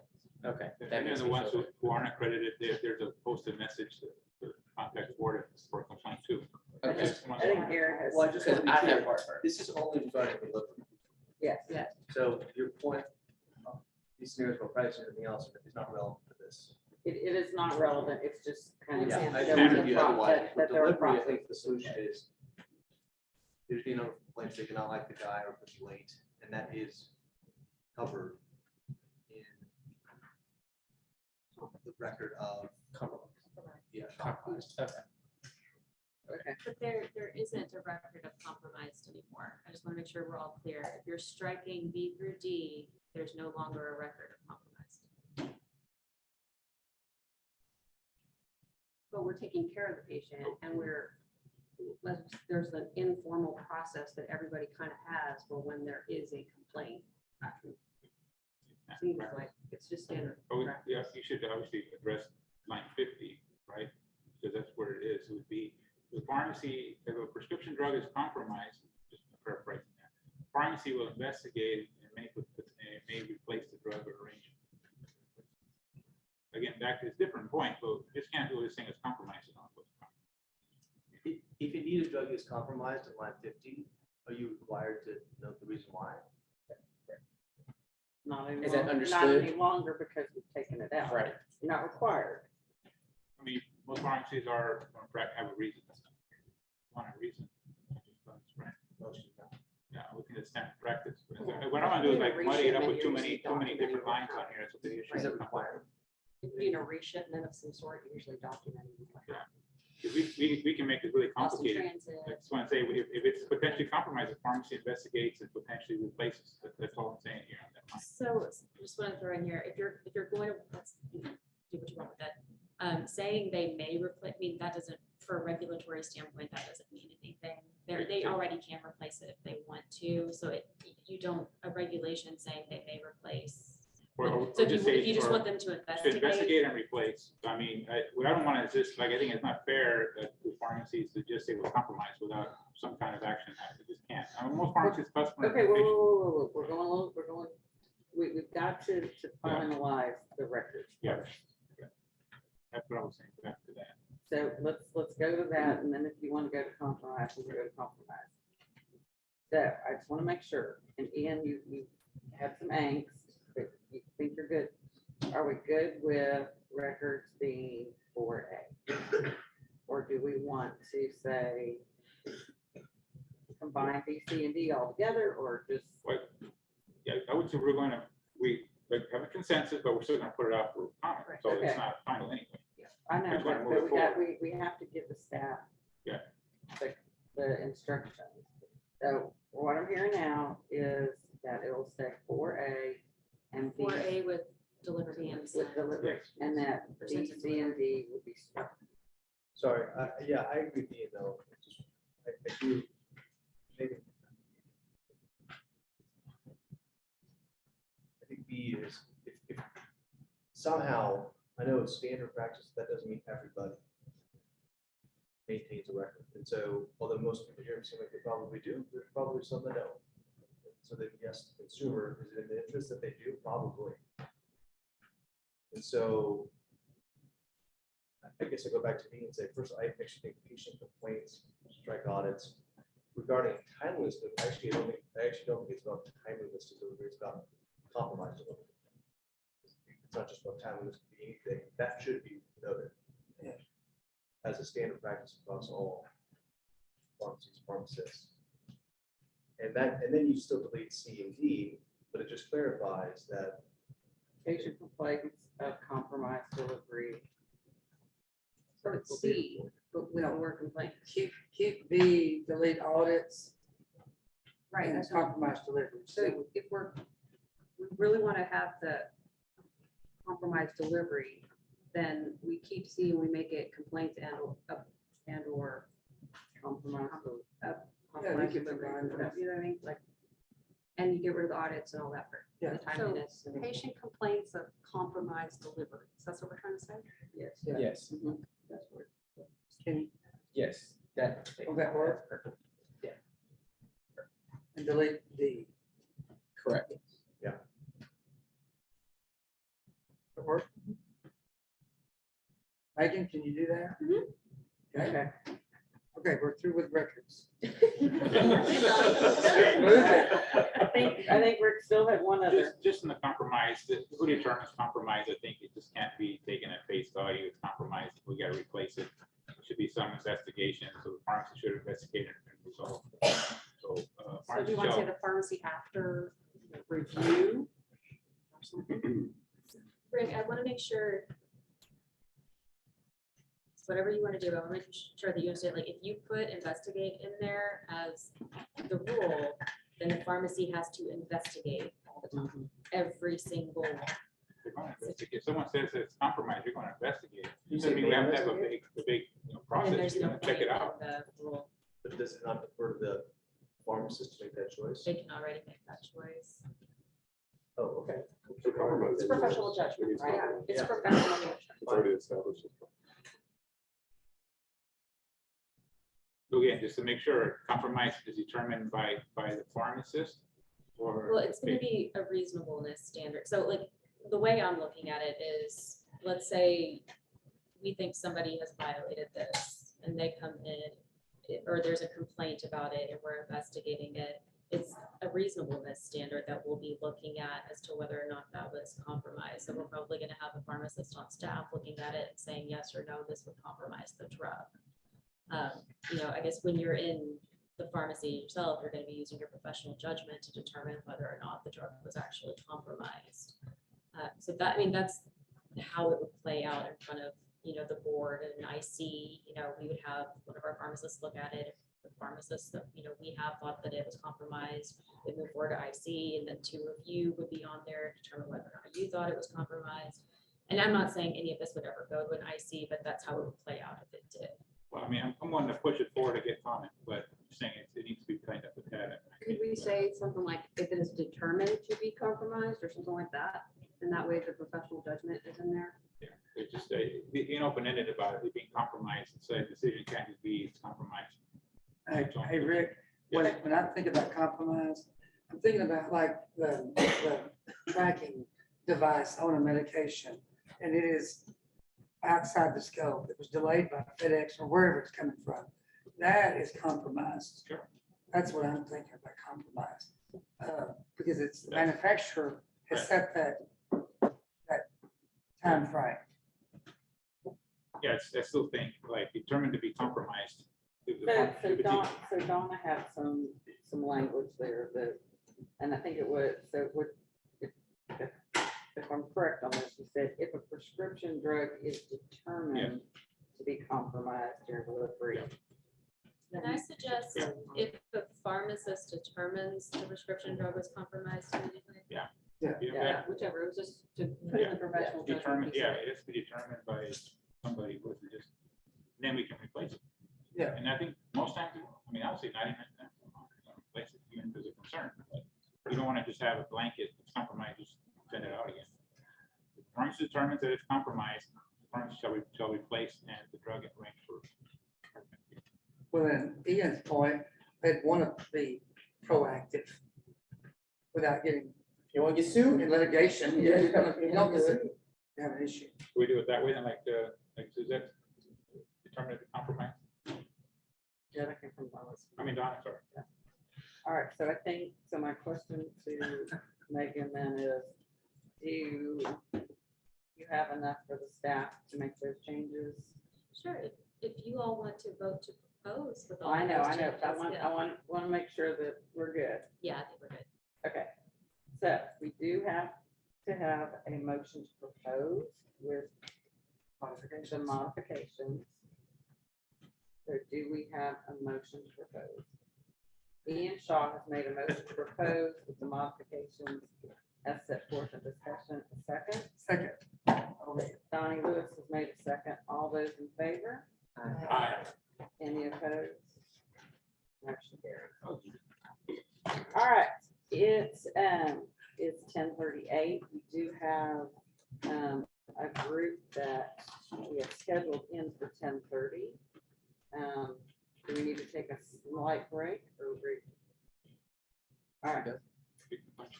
All right, we're gonna move to D1 on the agenda then. If we could call for our Amazon group and drone delivery come forward.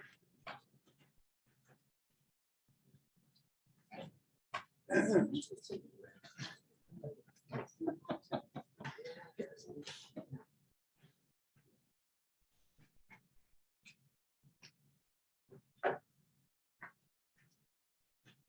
morning, gentlemen. If you can remind us of your names and give us your report. Good morning. My name is Bobby Lamontagne. I'm a staff here in Austin. My name is Aggie Okoko. I'm the PIC at the College Station Amazon Pharmacy. My name is Sean Baird and I'm counsel at Amazon. All right, can you proceed? I'm going to give a brief overview. Report. So I'm pleased to provide the board with an update on Amazon Pharmacy's drone delivery service.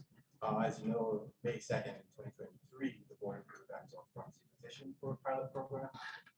As part of the pilot program, Amazon Pharmacy is collaborating with Amazon Prime Air to deliver certain prescription medications by drone in order to expand customer choice, remove time, geographic constraints, and promote improved access and adherence. Beginning August 28th, Amazon Pharmacy started offering acute and chronic medications for rapid delivery via drone delivery service. Amazon Pharmacy engaged in a broader public announcement related to drone delivery service in mid-October. And shortly thereafter, we provided our first quarterly report to the board on November 2nd, presented during the board meeting, which was held on November 7th. Since then, Amazon Pharmacy's College Station facility underwent a URAC accreditation in late December, which included an on-site visit on December 6th, 2023. The visit was performed as part of URAC's validation process to confirm that Amazon Pharmacy's facilities are complying with URAC standards and validating consistency with those requirements across all Amazon Pharmacy sites. URAC specifically selected College Station to review delivery service and to assess the drone delivery service compliance with URAC shipping lane standards, which include validated temperature controls, processing for managing delivery delays, and employing consistent packaging. URAC did not identify any deficiencies, noting that the College Station facilities scored 100% on compliance with standards that URAC assessed.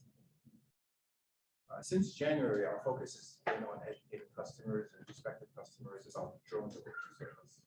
To that end, Amazon Pharmacy is engaged in several marketing activities. First, on January 12th, Amazon Pharmacy promoted the drone delivery service to Amazon Prime Air customers via email to two sets of customers. The first set of customers that are already onboarded with both Amazon Prime Air and Amazon Pharmacy, while the second set of customers had only onboarded with Prime Air. The email detailed the service and where applicable informed customers about how to sign up for Amazon Pharmacy. Next, Amazon Pharmacy sent a physical direct mailer to the same customers on January 22nd. It's provided information on Amazon Pharmacy, notifying these customers of their eligibility to participate in the drone delivery service. Mailer included a QR code, which helps to streamline enrollment and participation. In late January, Amazon Pharmacy started to engage in a door-to-door campaign. We provided more immediate notification about the drone delivery service, assist customers with signing up, respond to potential questions customers may have. We found the door-to-door campaign to be particularly helpful as we were able to engage prospective customers directly and explain more about the benefits of the drone delivery service.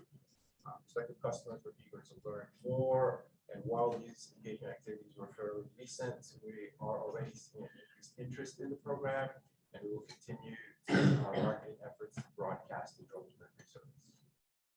Finally, Amazon Pharmacy will continue to monitor operational elements of the drone delivery service as we strive to expand customer choice, remove time and geographic constraints, as well as promote and improve access and adherence.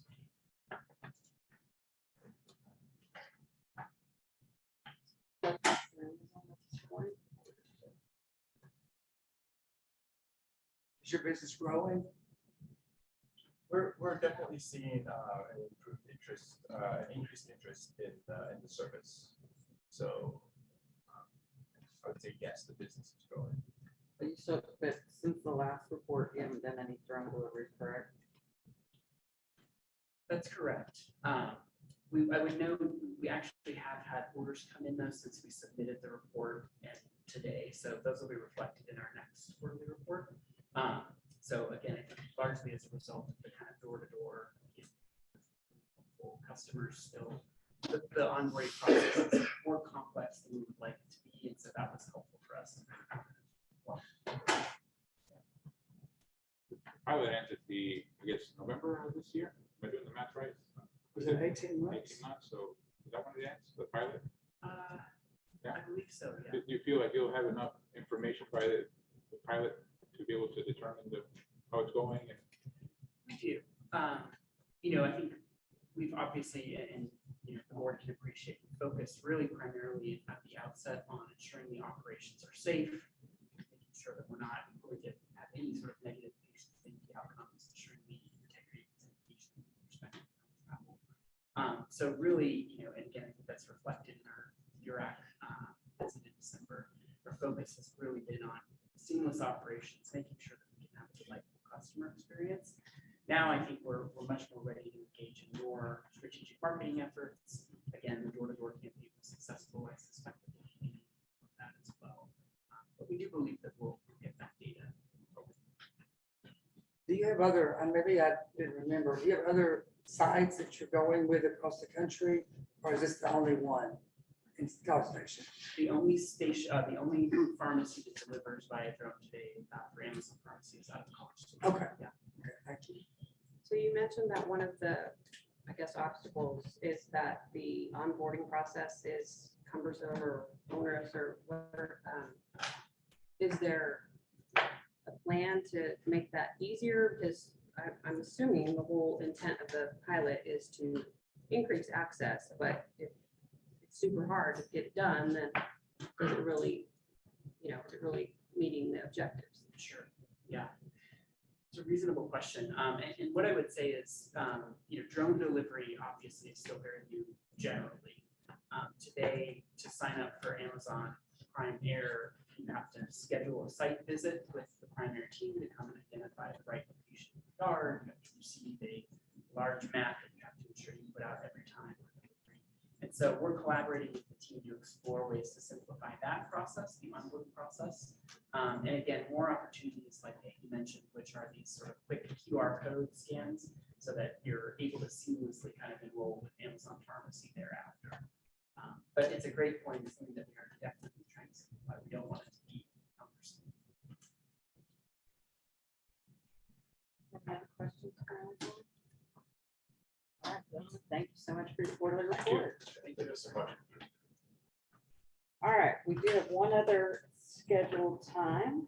We're going to, at this time, go to our PRN update, which you'll find that on your agenda under F.2. So I'll ask Caroline and Raquel to come forward.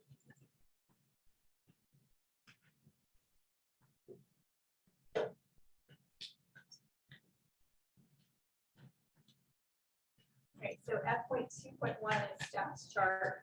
The top chart is historical for the last 3 fiscal year numbers of participants. The board's peer systems program. And the bottom chart provides a count of the number of individuals in the program as of September 1st, 2023. And those that have been in the last quarter. This is a cumulative chart. So staff will continue to add participants each quarter as we go through fiscal year 24. Good morning, Madam President, members of the board and staff. My name is Raquel Liev, and I'm the director for PRN. And I'm here this morning to present PRN's board report for the second quarter of the current fiscal year. Throughout fiscal year 24, PRN has received a steady number of referrals regarding potentially impaired pharmacy professionals. Compliance by current participants is acceptable, and all concerns regarding public safety have been reported to TSP. In September 2023, we welcomed Marina Lichtenberger, LMSW, as a case manager at PRN. PRN's fall seminar was held Saturday, October 21st at Norris Conference Center in Austin, where we had 2 speakers. The first speaker, Megan Scott, CTRS, presented on managing stress and burnout in healthcare, healthy coping strategies. The summary of the topic focused on the demanding field of healthcare where professionals often face high levels of stress and burnout. The presentation explored the importance of understanding and addressing these challenges and encouraging insight into one's own coping strategies.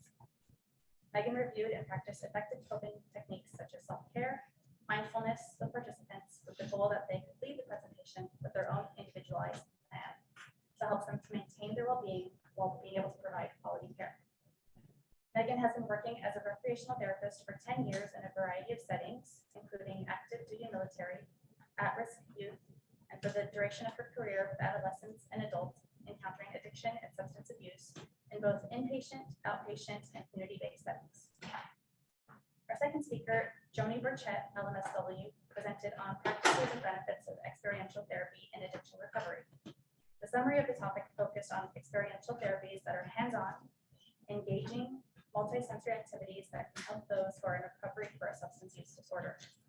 These practices also help process and cope with past trauma, while also showing success for current disorders.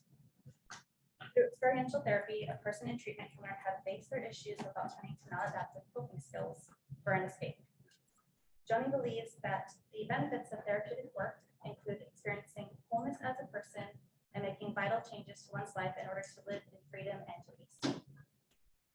The LBB numbers for September 1, 2023 to November 30th, 2023 were submitted to TSPP on December 8th. These numbers include all licensed pharmacists and pharmacy students enrolled in the PRN program.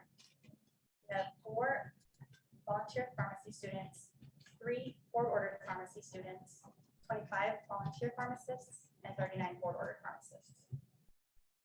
And lastly, on the last page, you will find our financials for your review. Any questions for Raquel? One question I have, just what your observations are, the number of individuals from 21 to 23 is down from 120 down to 109 to 98, even the students are down. What are your thoughts on that? Anything different happening? Or? Yeah, so I spoke with other colleagues in various difficult PRN programs in different states, and we just kind of the trend that we're seeing, unfortunately, with lower numbers. And so there are current studies and research being done right now to address those issues and concerns, but it has been something that unfortunately we're seeing at the moment. So it may be a good or bad thing, I'm not sure yet. Any other questions? Raquel, we thank you all always for coming with your report and for your partnership. And Caroline, thank you for your report as well. All right, so we have 10:52. How about we take a 10-minute break? 13-minute break. That way we can go with the clock.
15.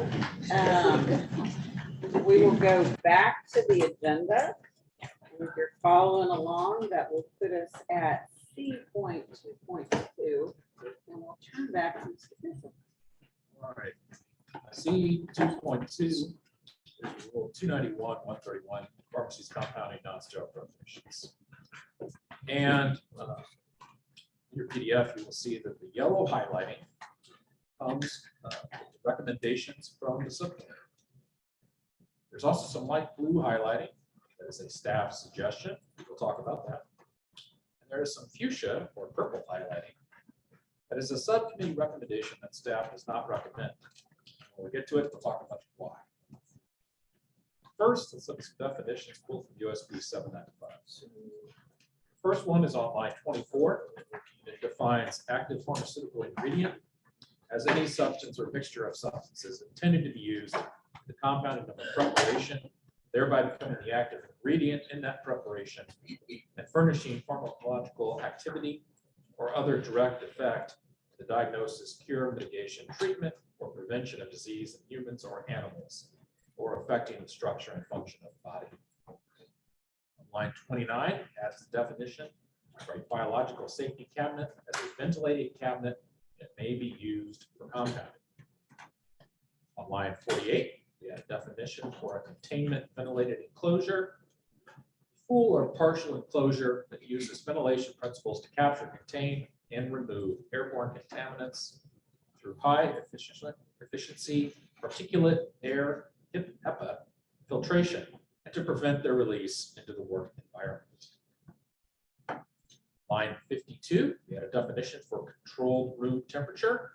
That is a temperature maintained thermostatically that encompasses the usual and customary working environment of 20 to 25 degrees Celsius or 68 to 77 degrees Fahrenheit.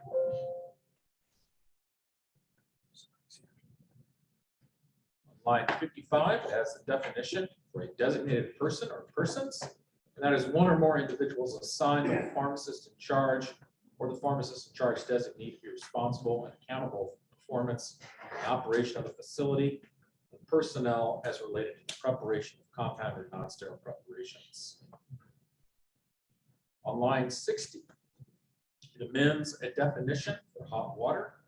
And here you will see the staff is recommending the temperature of water from the pharmacy's sink maintained at a minimum of 41 degrees Celsius or 105 degrees Fahrenheit. And what we're doing here is just switching the temperatures around to be consistent with other rules and the recommended amendments to this rule. Line 70, we had a definition for a refrigerator, which is a cold place in which the temperature is controlled between 2 and 8 degrees Celsius or 36 and 46 degrees Fahrenheit.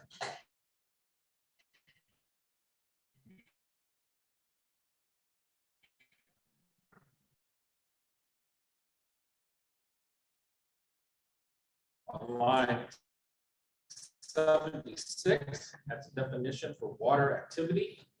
That is a measure of the fraction in chemical, biochemical, physiochemical. Line 79 regarding personnel. All personnel who compound or have direct oversight of compounding non-sterile demonstrating knowledge, competency in areas outlined in paragraph 5C of the subsection. And that regards training requirements you can see on line 126. Also under personnel regarding the pharmacist in charge, on lines 82 through 84, it provides a disjunctive inclusion of designated person or persons. Now this language was recommended by the subcommittee, but staff does not recommend this change because what it does is changes the responsibilities of the pharmacist in charge and allows the PIC to abdicate responsibility to a designated person, which staff does not agree with.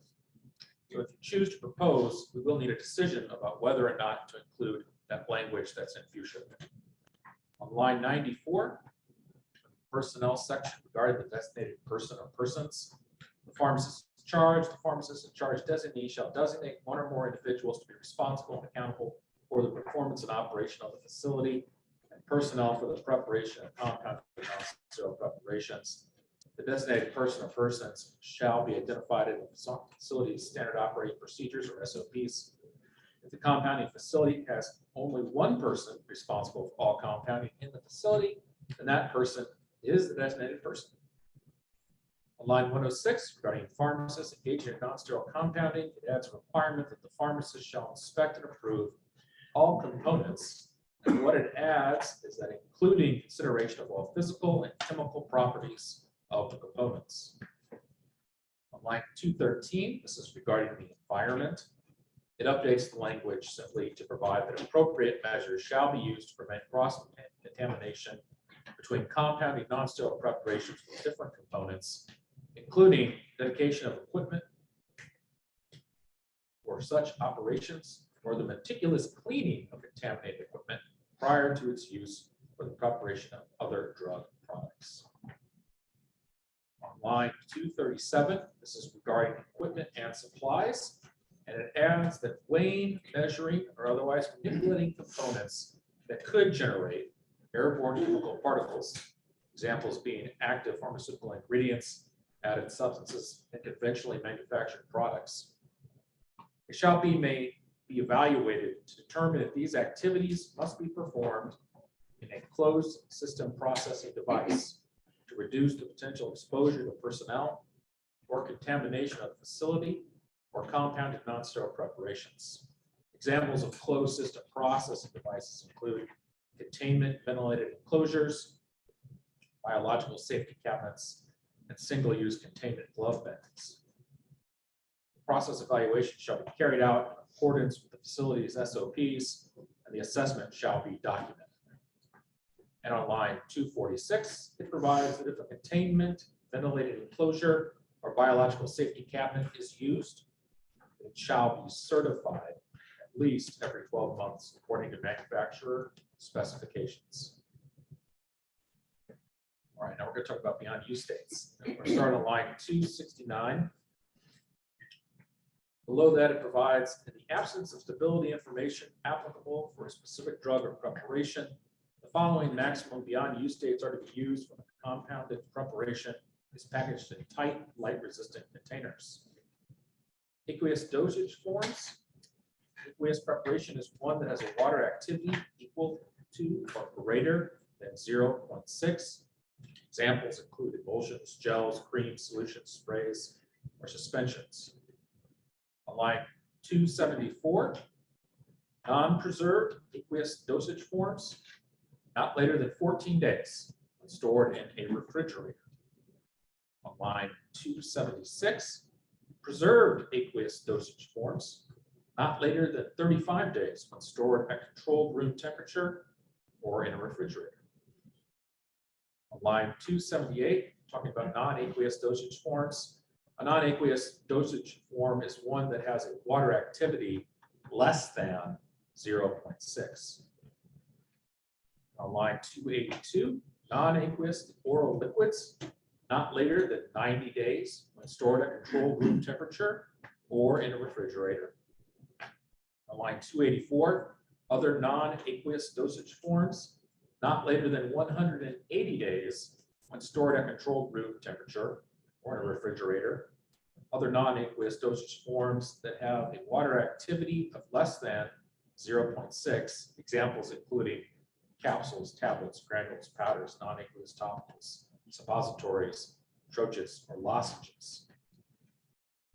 On line 289, it provides that compounded non-sterile preparations requiring shorter beyond use dates, and the beyond use dates in subclauses 1 and 2 of clause II are beyond use dates for compounded non-sterile preparations in the absence of specific stability information.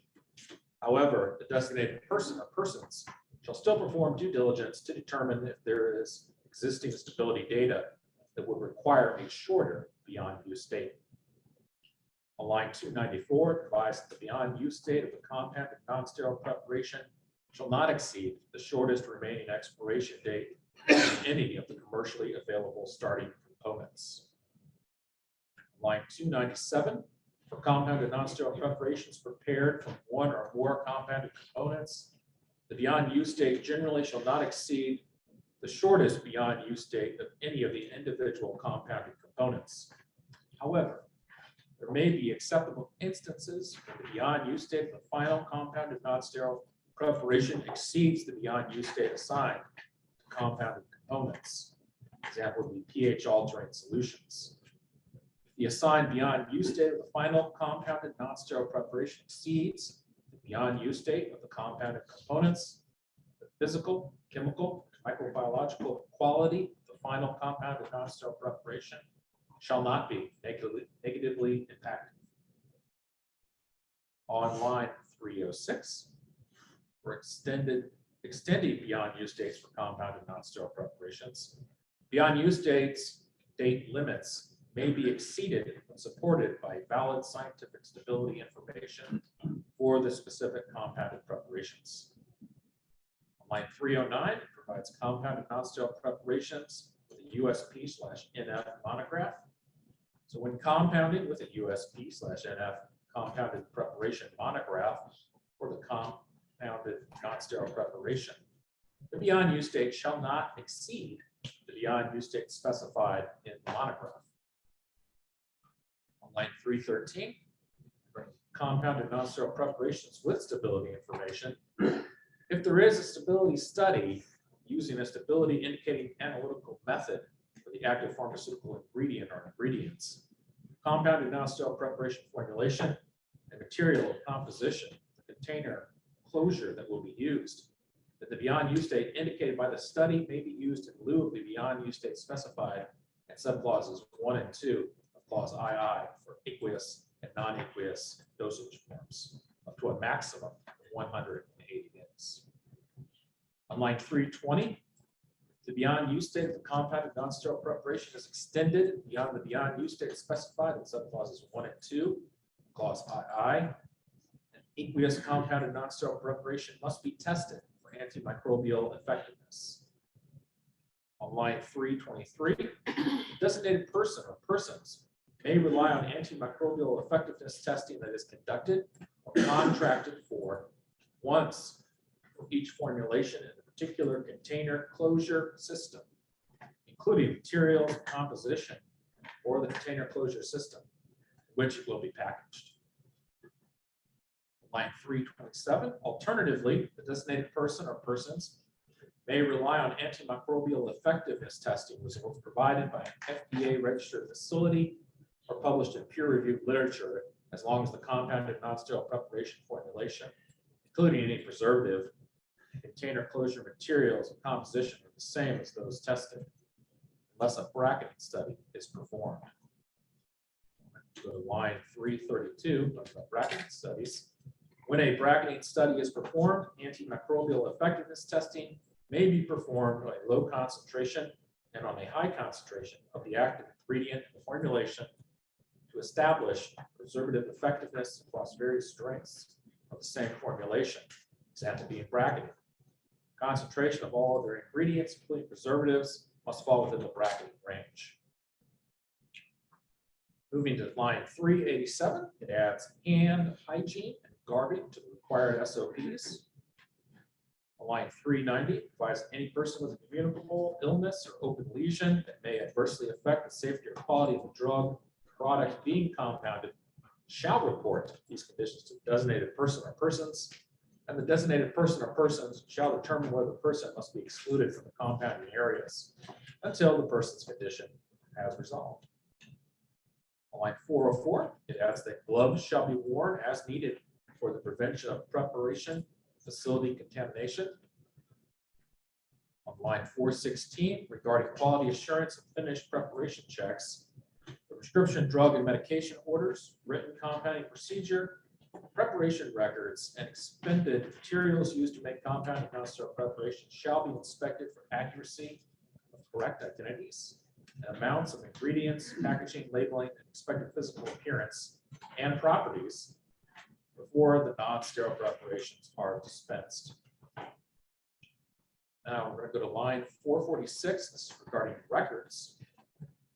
It requires that documentation of performance quality control procedures is not required if the compounding process is done pursuant to a patient-specific order and in involves the mixing of 2 or more commercially available oral liquids or commercially available preparations, but the final product is intended for external use.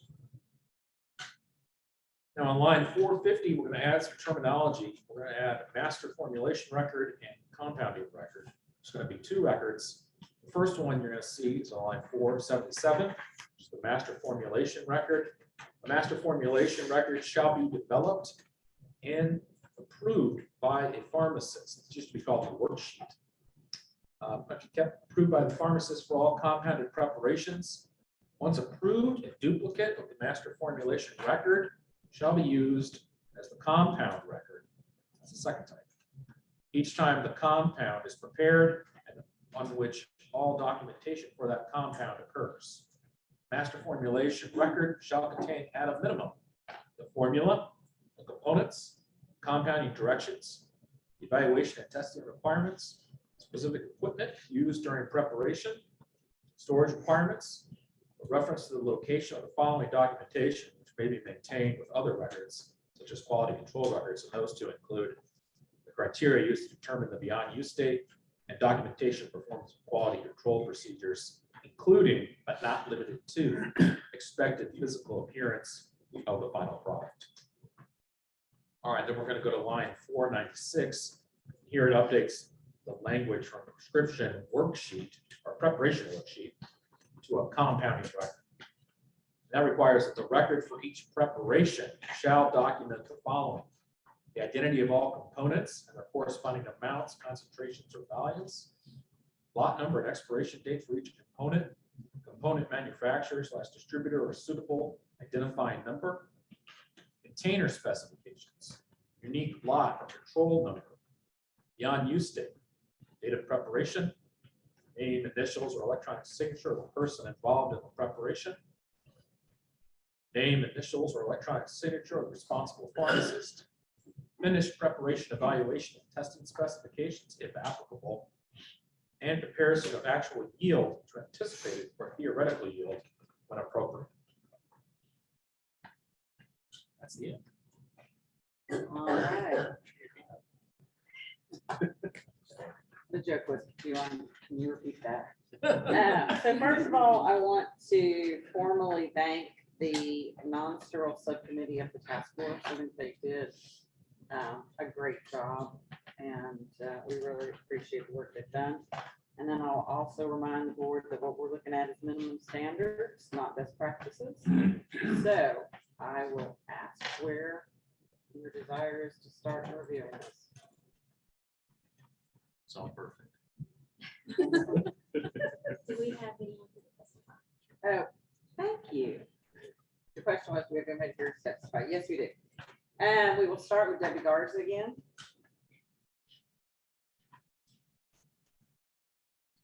Again, thank you, Madam President and board members. Won't have as many comments as on the other issue, but clearly this is a lot to digest considering we received this on Thursday. So I'll reserve the right to have other comments depending on what y'all decide to do going forward. One of the things we did want to confirm, however, because based on the chart that was referenced from the work of the committee or council, was the exclusion of those medications that have to be reconstituted.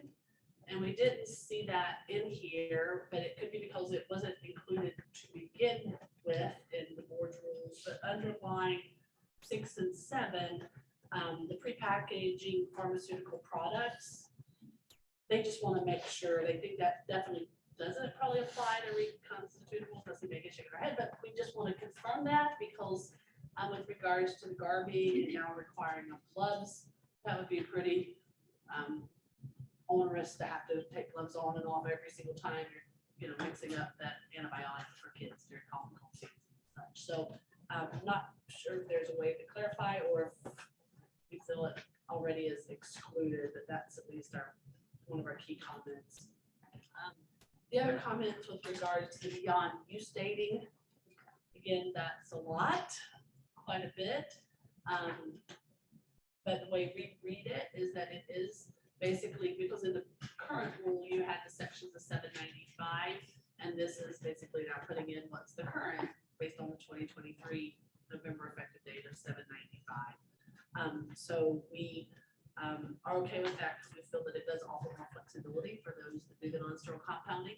But that's on first pass, right? We haven't had the opportunity to have a lot of deep discussion from our members around if there's anything that could have any unintended consequences that would hinder, the simple compounding as you've heard us talk about quite regularly with non-sterile compounding. But we, on its face, feel that doesn't, if anything, adds more flexibility, but just primarily wanted to confirm that those products that have to be reconstituted is not part of non-sterile compounding.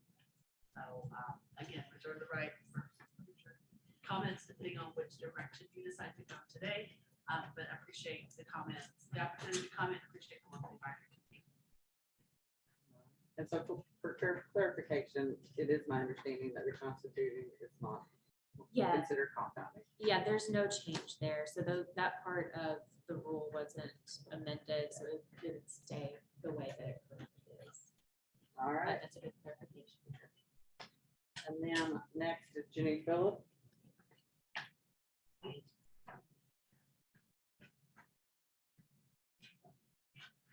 Hello again. My name is Julian Phillip, Director of Pharmacy Affairs for Walgreens. My comments will be very brief today. So, based on what we heard, there are significant amendments to the rule and proposed amendments since they were just recently released to the public. There's really not enough time to fully digest the extensive rules here. So it's demonstrated, I think, based on the amount of public comment that you've received, both in writing and orally. We have a compounding team that supports our near 700 pharmacies in the state. And I would really like the opportunity for our compounding team to review these rules in depth and to be able to provide meaningful written comments as well as provide that oral testimony. So our ask here today is actually just for the board to not take any action. Let the agenda item carry over to the next meeting and ask for public comments and use those comments to gain some perspective on the rules as they're being proposed. Identify what the potential concerns are, consider where your perspectives might change in terms of what you have in front of you, and then decide what changes you might want to bring to future rulemaking. So with that, I'll end my comments. Thank you for your time. And then we have AJ Day.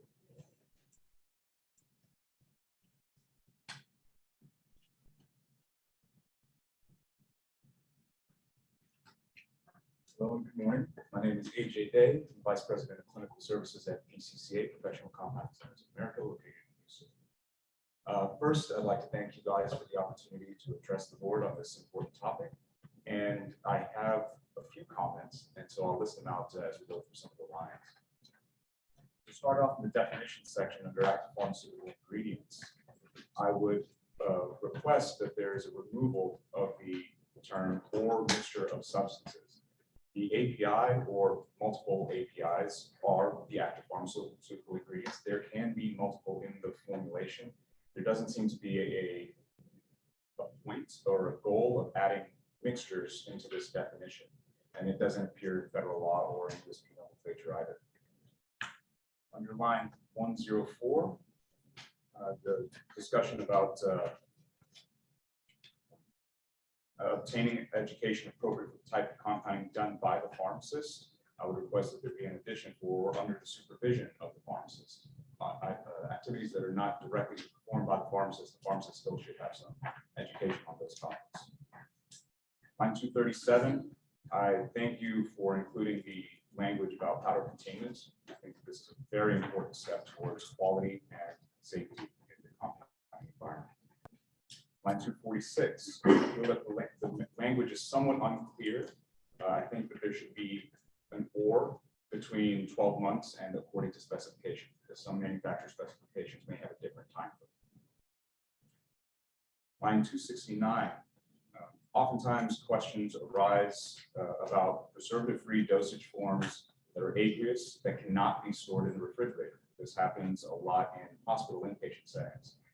USP, unfortunately, does not have an answer for this. I think that it's something to consider because there are formulas that need to be without preservative and also cannot be stored in a cold setting.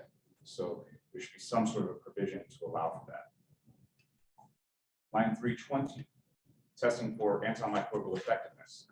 I would request that the board reference USP Chapter 51, which is their chapter on antimicrobial effectiveness testing, such that you do not get registered pharmacies that are making up their own testing methods to comply with antimicrobial effectiveness.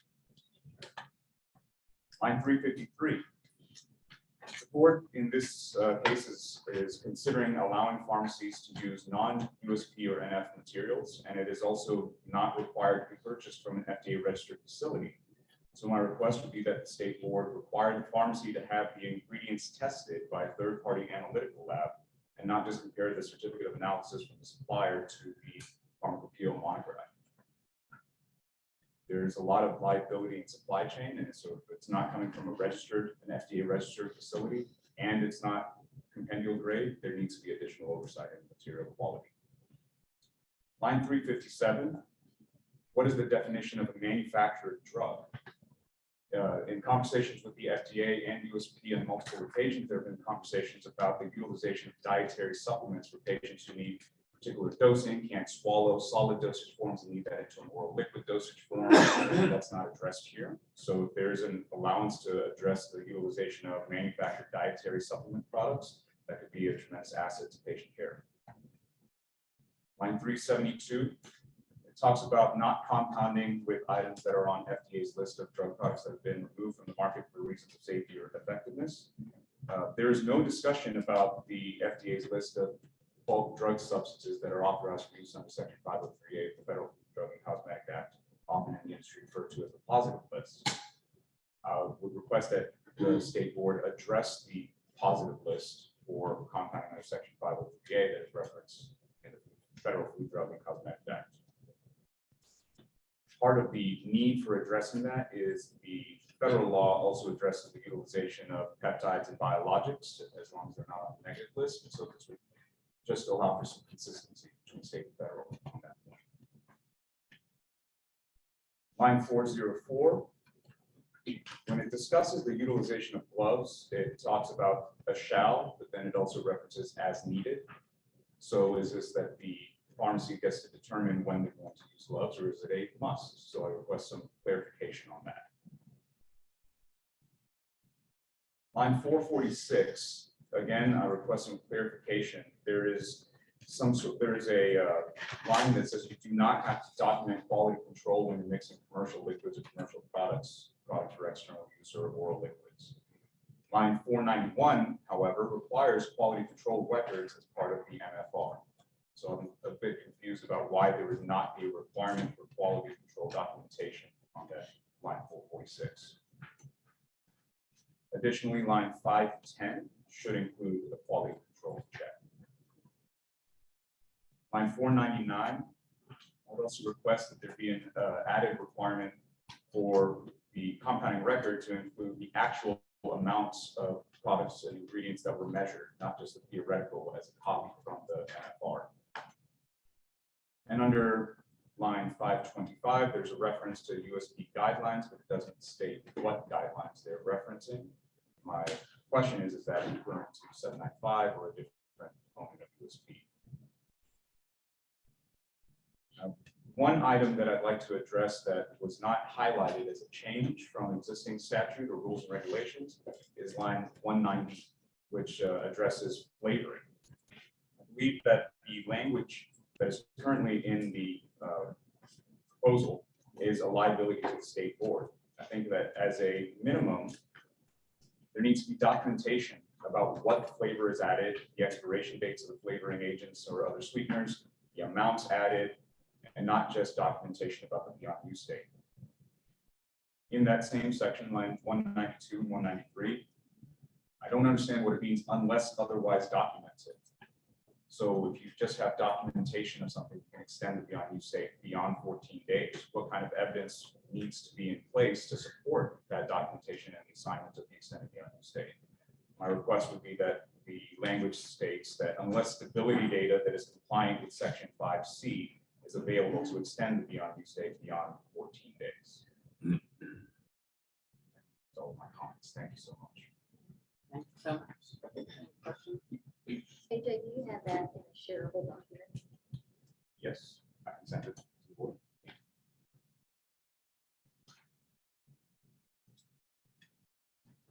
All right. Come back to my question. Where would you like to start?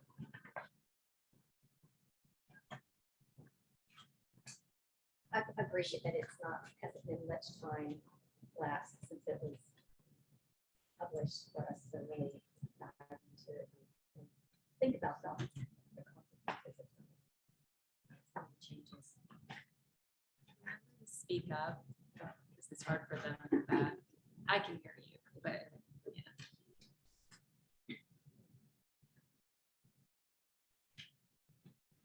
And I will say, yeah, this one is just brought up for you to potentially propose. You know, the rulemaking process for the Administrative Procedures Act provides for that comment period after proposal.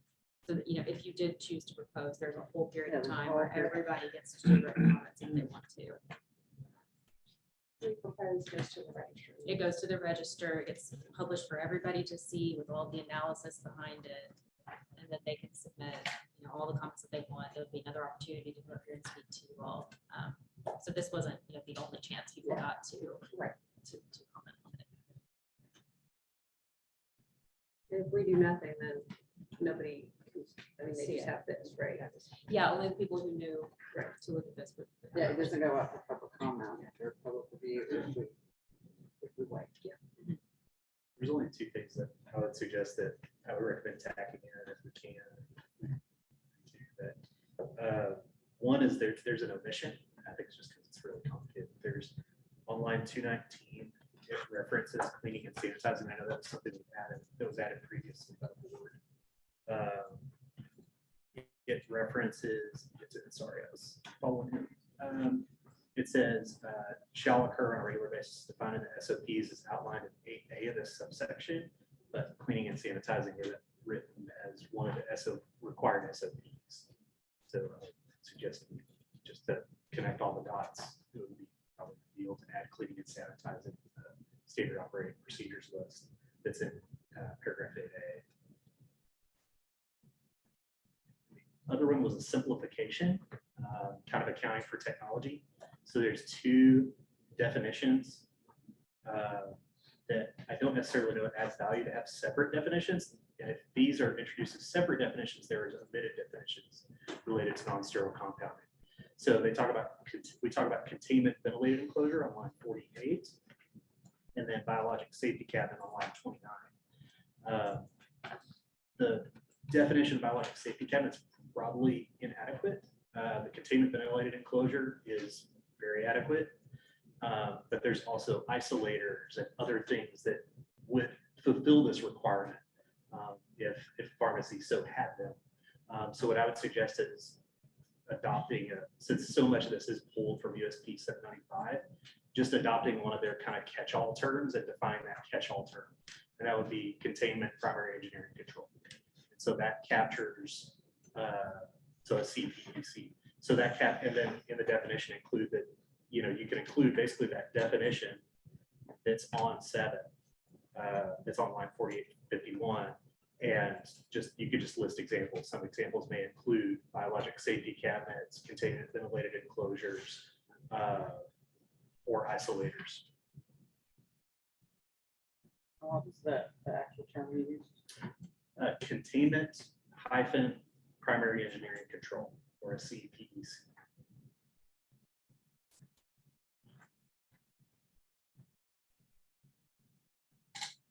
Was that brought up at all in the meetings of the group? I'm not going to be able to answer that question for you. I wasn't in all the non-steriles, but Iman was. Sorry, Iman. Would you like to come up?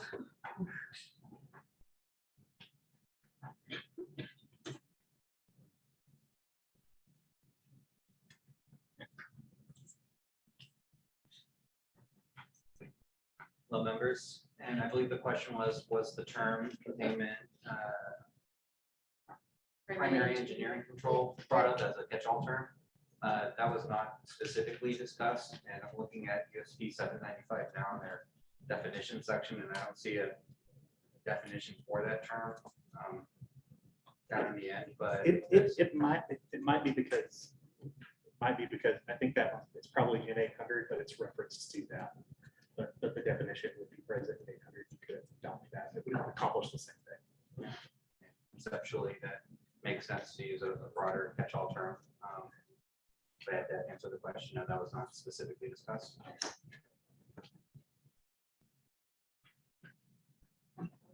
That's been decided to eliminate it or, sort of. No, I don't. It didn't come up. Okay, I don't recall it coming up. So their charge would have been only to look at 291, 131 and USP 795. So they would have been confined to that. So things that were outside of 795 should not have been considered by that. So the reference to that in 800, even though it carries over. yeah, I mean, Part of their it charge. wasn't part of their Their charge. charge was just to look at 795. 795 and what did we need to do with our current rules to possibly reflect parts of 795 that they felt needed to be looked at. So that doesn't mean you couldn't do that definition. It just means it wasn't Right. that I'm just was- curious. Yeah. I think part of the discussion.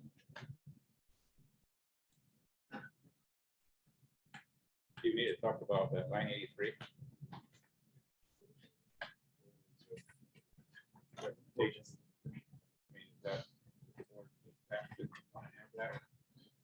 Weird, awesome.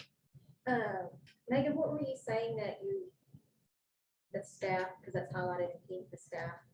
Yeah, so it would change the responsibilities of the pharmacist in charge.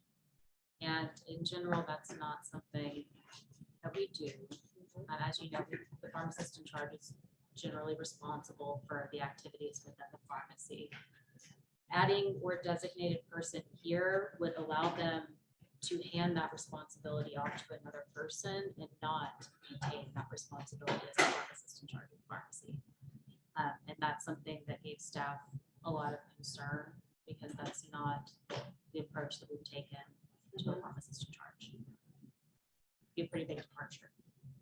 Because it's not like it would be on their pharmacist license that they are the designated person. Right. So.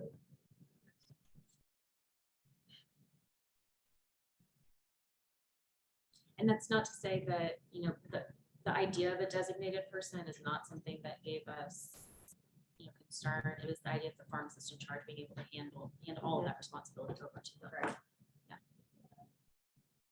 Can we agree to just eliminate that now before it goes forward? Y'all can do whatever you want with this right Don't say that. now. Or you could just send it through the way it is, but I mean, I think that's important that we get that, at least we can get that done.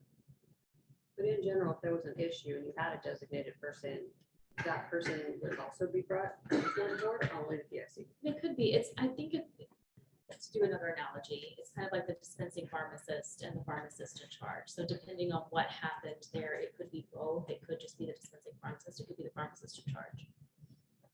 Because it seems like you're giving a lot of responsibility to the designated person, so they should probably be there also. I'm not opposed to eliminating that terminology. Is there anybody that's opposed to eliminating that terminology?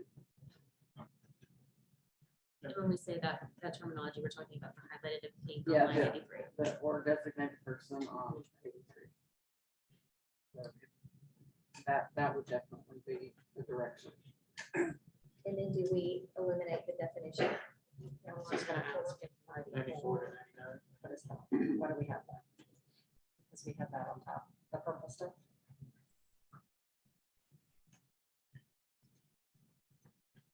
I think if you go down, there's other references to designated persons. So line 292 has designated persons, 323 has it, 327.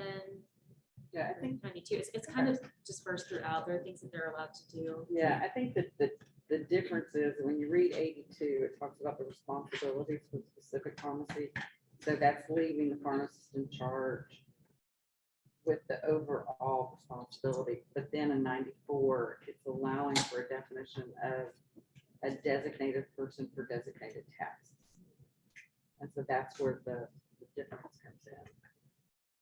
So I think that definition should remain. The intent from USP 795, as I understand it, was that, you know, your PIC may not be, they may be the PIC for compounding purposes, but they may not be an expert in compounding, right? Or they may be a catch-all pharmacy. They do compounding as part of what they do, but having somebody that is an expert and responsible for the compounding there. That was their rationale in having that designated person.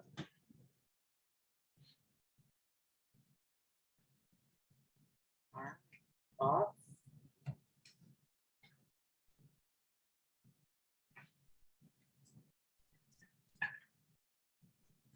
What's the pleasure of the board? On this new person? Where we go next? Was there interest in my two suggestions, referencing the cleaning and sanitizing and adding that into 8A as part of the policies procedures? Okay, so what line? So in 219, it references cleaning and sanitizing as the cleaning and sanitizing shall occur on a regular basis to find appropriate SOPs as outlined in 8A of the subsection. Go to 8A. Line 375 is where I'm going to start. There is nothing listed as far as cleaning and sanitizing as a required SOP.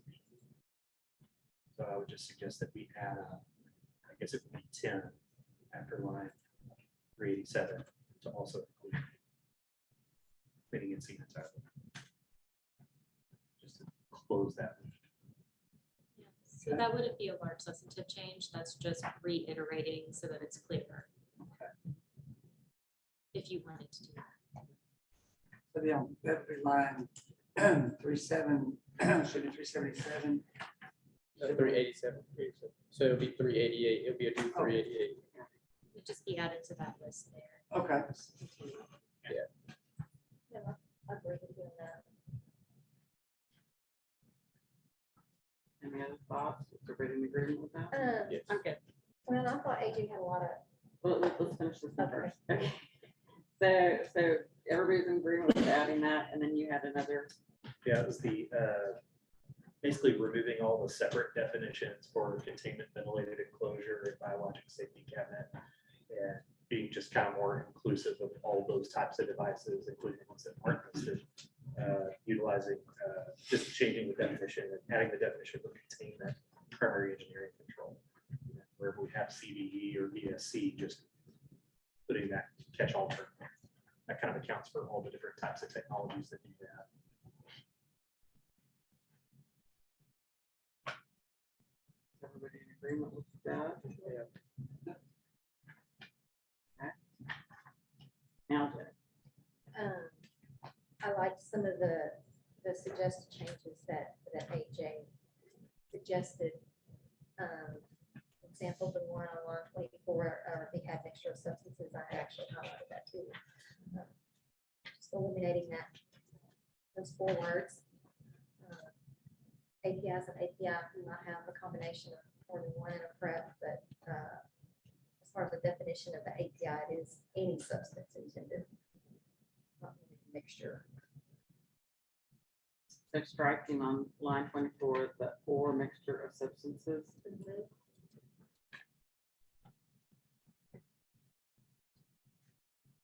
Any opposition to that?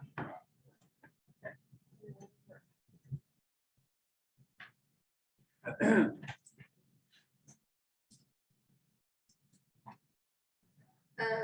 On line 246 on the containment ventilated enclosure, goes back to your point, certified at least every 12 months or according to manufacturer specification.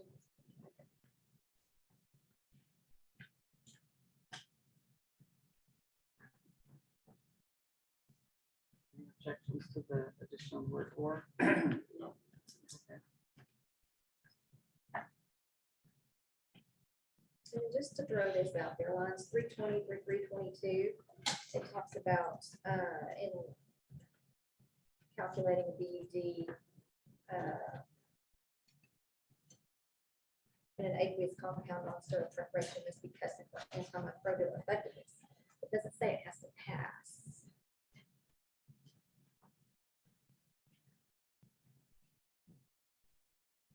Yeah, did we Assumption say, it should, but yeah, did we say that in other I don't know sections, how- test and pass? well, we really don't have any verbiage on it.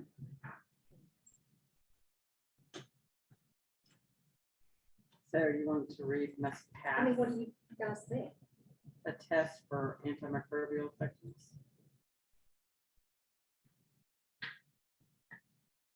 There's no point doing it. If it doesn't pass, right. Must pass antimicrobial effectiveness testing.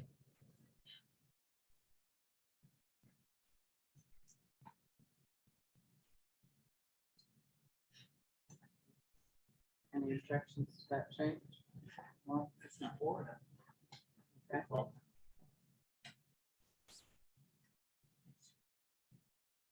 It's on page, it's on the line. 322.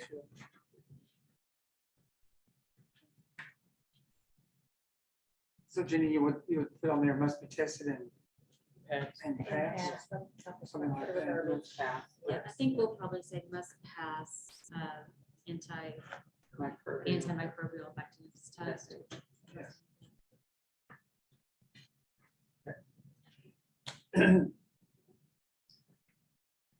And then again on line 404, about the gloves, more as needed. What was the discussion like? That was intentional and that was discussed, and it was the recommendation of the subcommittee to include that language as a compromise. There was acknowledgement that there are some activities, as was brought up in the previous oral comment, that may not necessarily require the gloves, so they left it in the discretion of the whomever is performing that activity. But I do recognize that it does leave discretion, and in doing so is open to interpretation as to when it may be needed or not needed.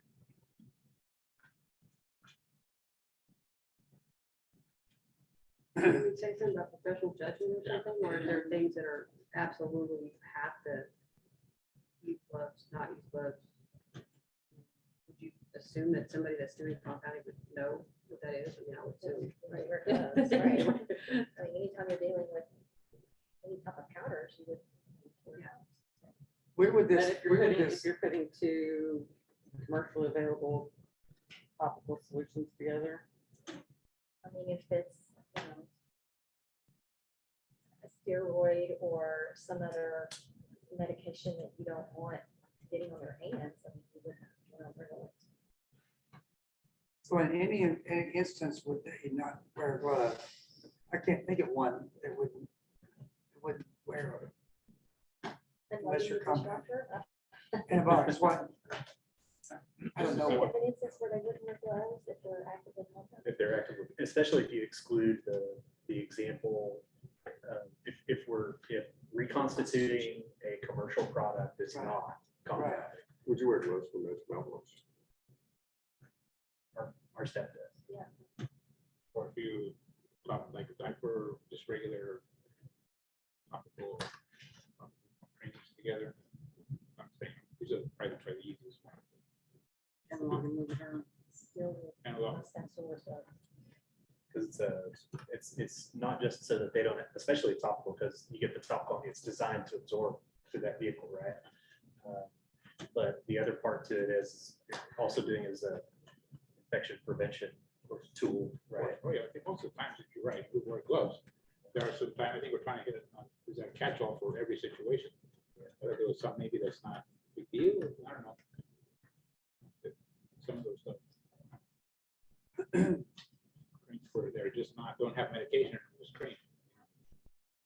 I think we should say gloves shall be worn for the prevention of. And delete the as needed. Yeah. Do you want to include what you said earlier about actively compounding? Well, it's under the garbing requirement. I mean, they're not gonna garb up if they're not going to the lab to make something. I think there's a professional judgment that also falls in place. You're right, it's most of the time. Certain that it's gonna be in the law, I'm gonna have professional judgment, I'm gonna spell everything out, see what you're saying. So you're saying that make it as needed out, is that what you're saying? Hey, Rick, this is also to have everybody in this industry be under the same rules. You know, standards, you know, because people may interpret, I don't have to do this. It's going to show them they have to do this. I will let the new USB 795 does require gloving. By removing as needed, we would be making that sentence consistent with the new 795. And the people on that committee that was a compromise, we did, what was their reason for it? Do you recall? I believe it was first out of acknowledgement that there are some activities of the reconstitution that there was uncertainty about whether or not that constituted compounding, and therefore should we have to have gloves in that situation or not. There was another reason that I will have to get back to you on.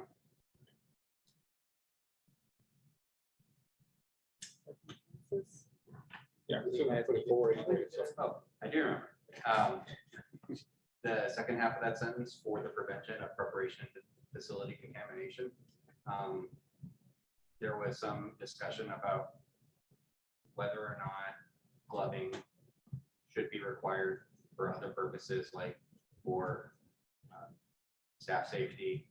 And that got into a discussion of like the hazardous requirements versus 795. And so part of this language was also to clarify that the gloving requirement was limited to prevention of preparation and facility contamination. So it also served that purpose, as distinct from the other purpose of how the agents could affect the staff.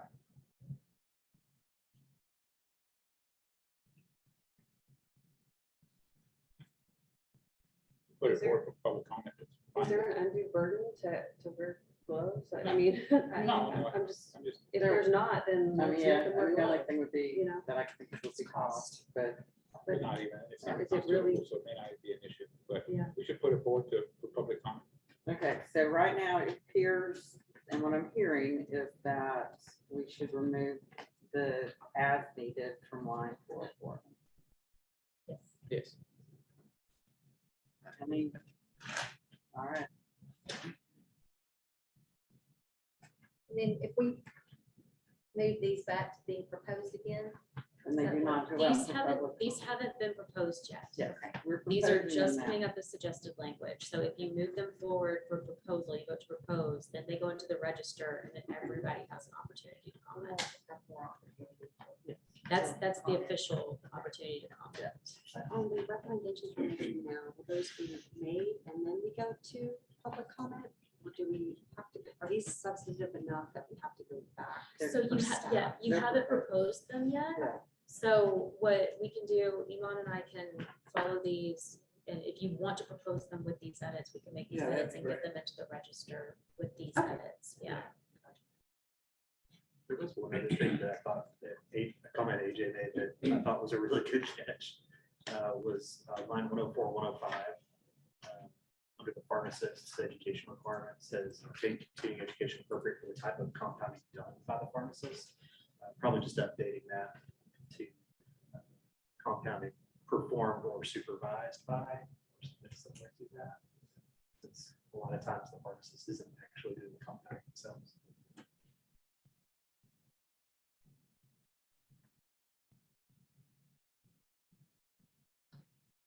Supervision of pharmacists, is that what you're saying? Well, the 102 says that you have to have education, training, or proficiency necessarily to properly and safely perform compounding duties undertaken or supervised. So Yeah. it kind of says there that This all goes back to the pharmacist, not to the technician. Right, what I think I was saying in 104, it's the C.2, it's saying that the continuing education that they're going to get is appropriate for the type of compounding done by the pharmacist. Or that they've supervised. So Probably a good. So basically just changing the word done to perform. I would say performed or supervised. Or you could just mirror one and say undertaken or supervised. Or just strike everything after done. Or sorry, everything after compounding. So take continuing education program.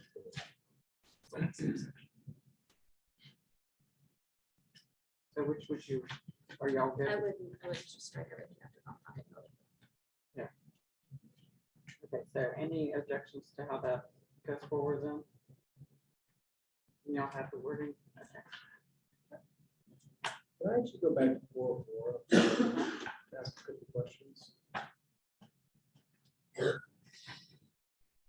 So to date, it's not a requirement for it. It's a, the pharmacist makes that choice. So the wording starting at 401 is our current wording. So the sentence of gloves is additive. Have there been issues with communication that we should be making this additional rule? I guess the question, why are we adding this now? So I guess to give you some history, so USP is a body that makes recommendations. They don't make rules, they just make recommendations. And they updated their recommendations on 795, which is non-sterile compounding, and 797, which is sterile compounding. So what we did is we formed a task force, and we divided that task force in half. One to look at 795, which is the non-sterile, which is what we're doing now, and one to look at 797. And so it was to look to see, did our current, were there any changes in our current rules that should be made based upon what they were currently recommending? And so that's where this came from, not from problems or complaints, but just from their recommendations after looking at 795. So 795 and 797 are the national guidelines for this type of practice. I understand. I guess that my view of this is, if it's not broke, don't fix it. And we're requiring something that we don't, until someone says, yeah, we've seen a number of cases in Texas. So, well, we need to solve for this and say, we're adding just additional requirements for the sake of guidelines that come from someone else. I'd say, as worded, it's appropriate, that leaves it in the discretion of the pharmacist to make the best judgment. Well, and if you look at the old requirements, where it starts with the guarding requirements under the pharmacy's SOPs must be appropriate for the type of compounding performed. So there's Gloves are part of guarding, Yeah. and so that's where the old rule covered it. So almost you don't need that one. You almost don't need any of that. Could be argued. Yeah. Say just again, I think it goes back foundationally. Leave it into the judgment of the pharmacist, or maybe it's already covered under a prior or existing rule. I think we should include it. Gloves are required in the food service industry. They should definitely be required in the pharmaceutical industry.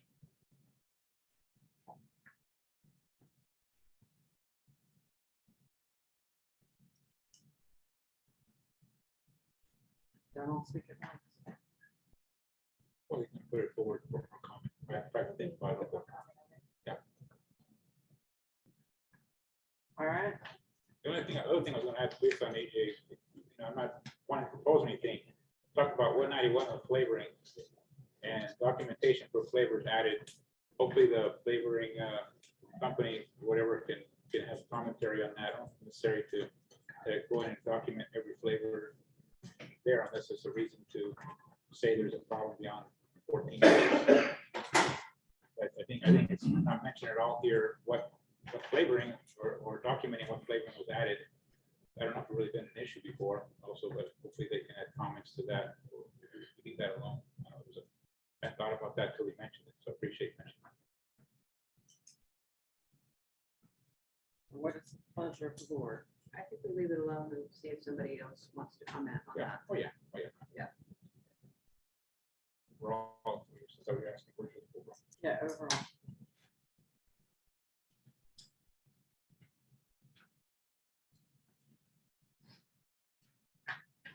Can we propose the edits that we just? We can make a motion to propose with the edits Go as back. discussed. And you have all those? I have all those, so you can make a motion to propose the rule with the edits discussed. Okay. I would Is that what propose to you're make a motion And I'll with second, the edits discussed. I'll second Ian's motion. All right, so we have a proposal with the edits that we have made from Ian Shaw and a second from Donnie Lewis. All those in favor? Any opposed?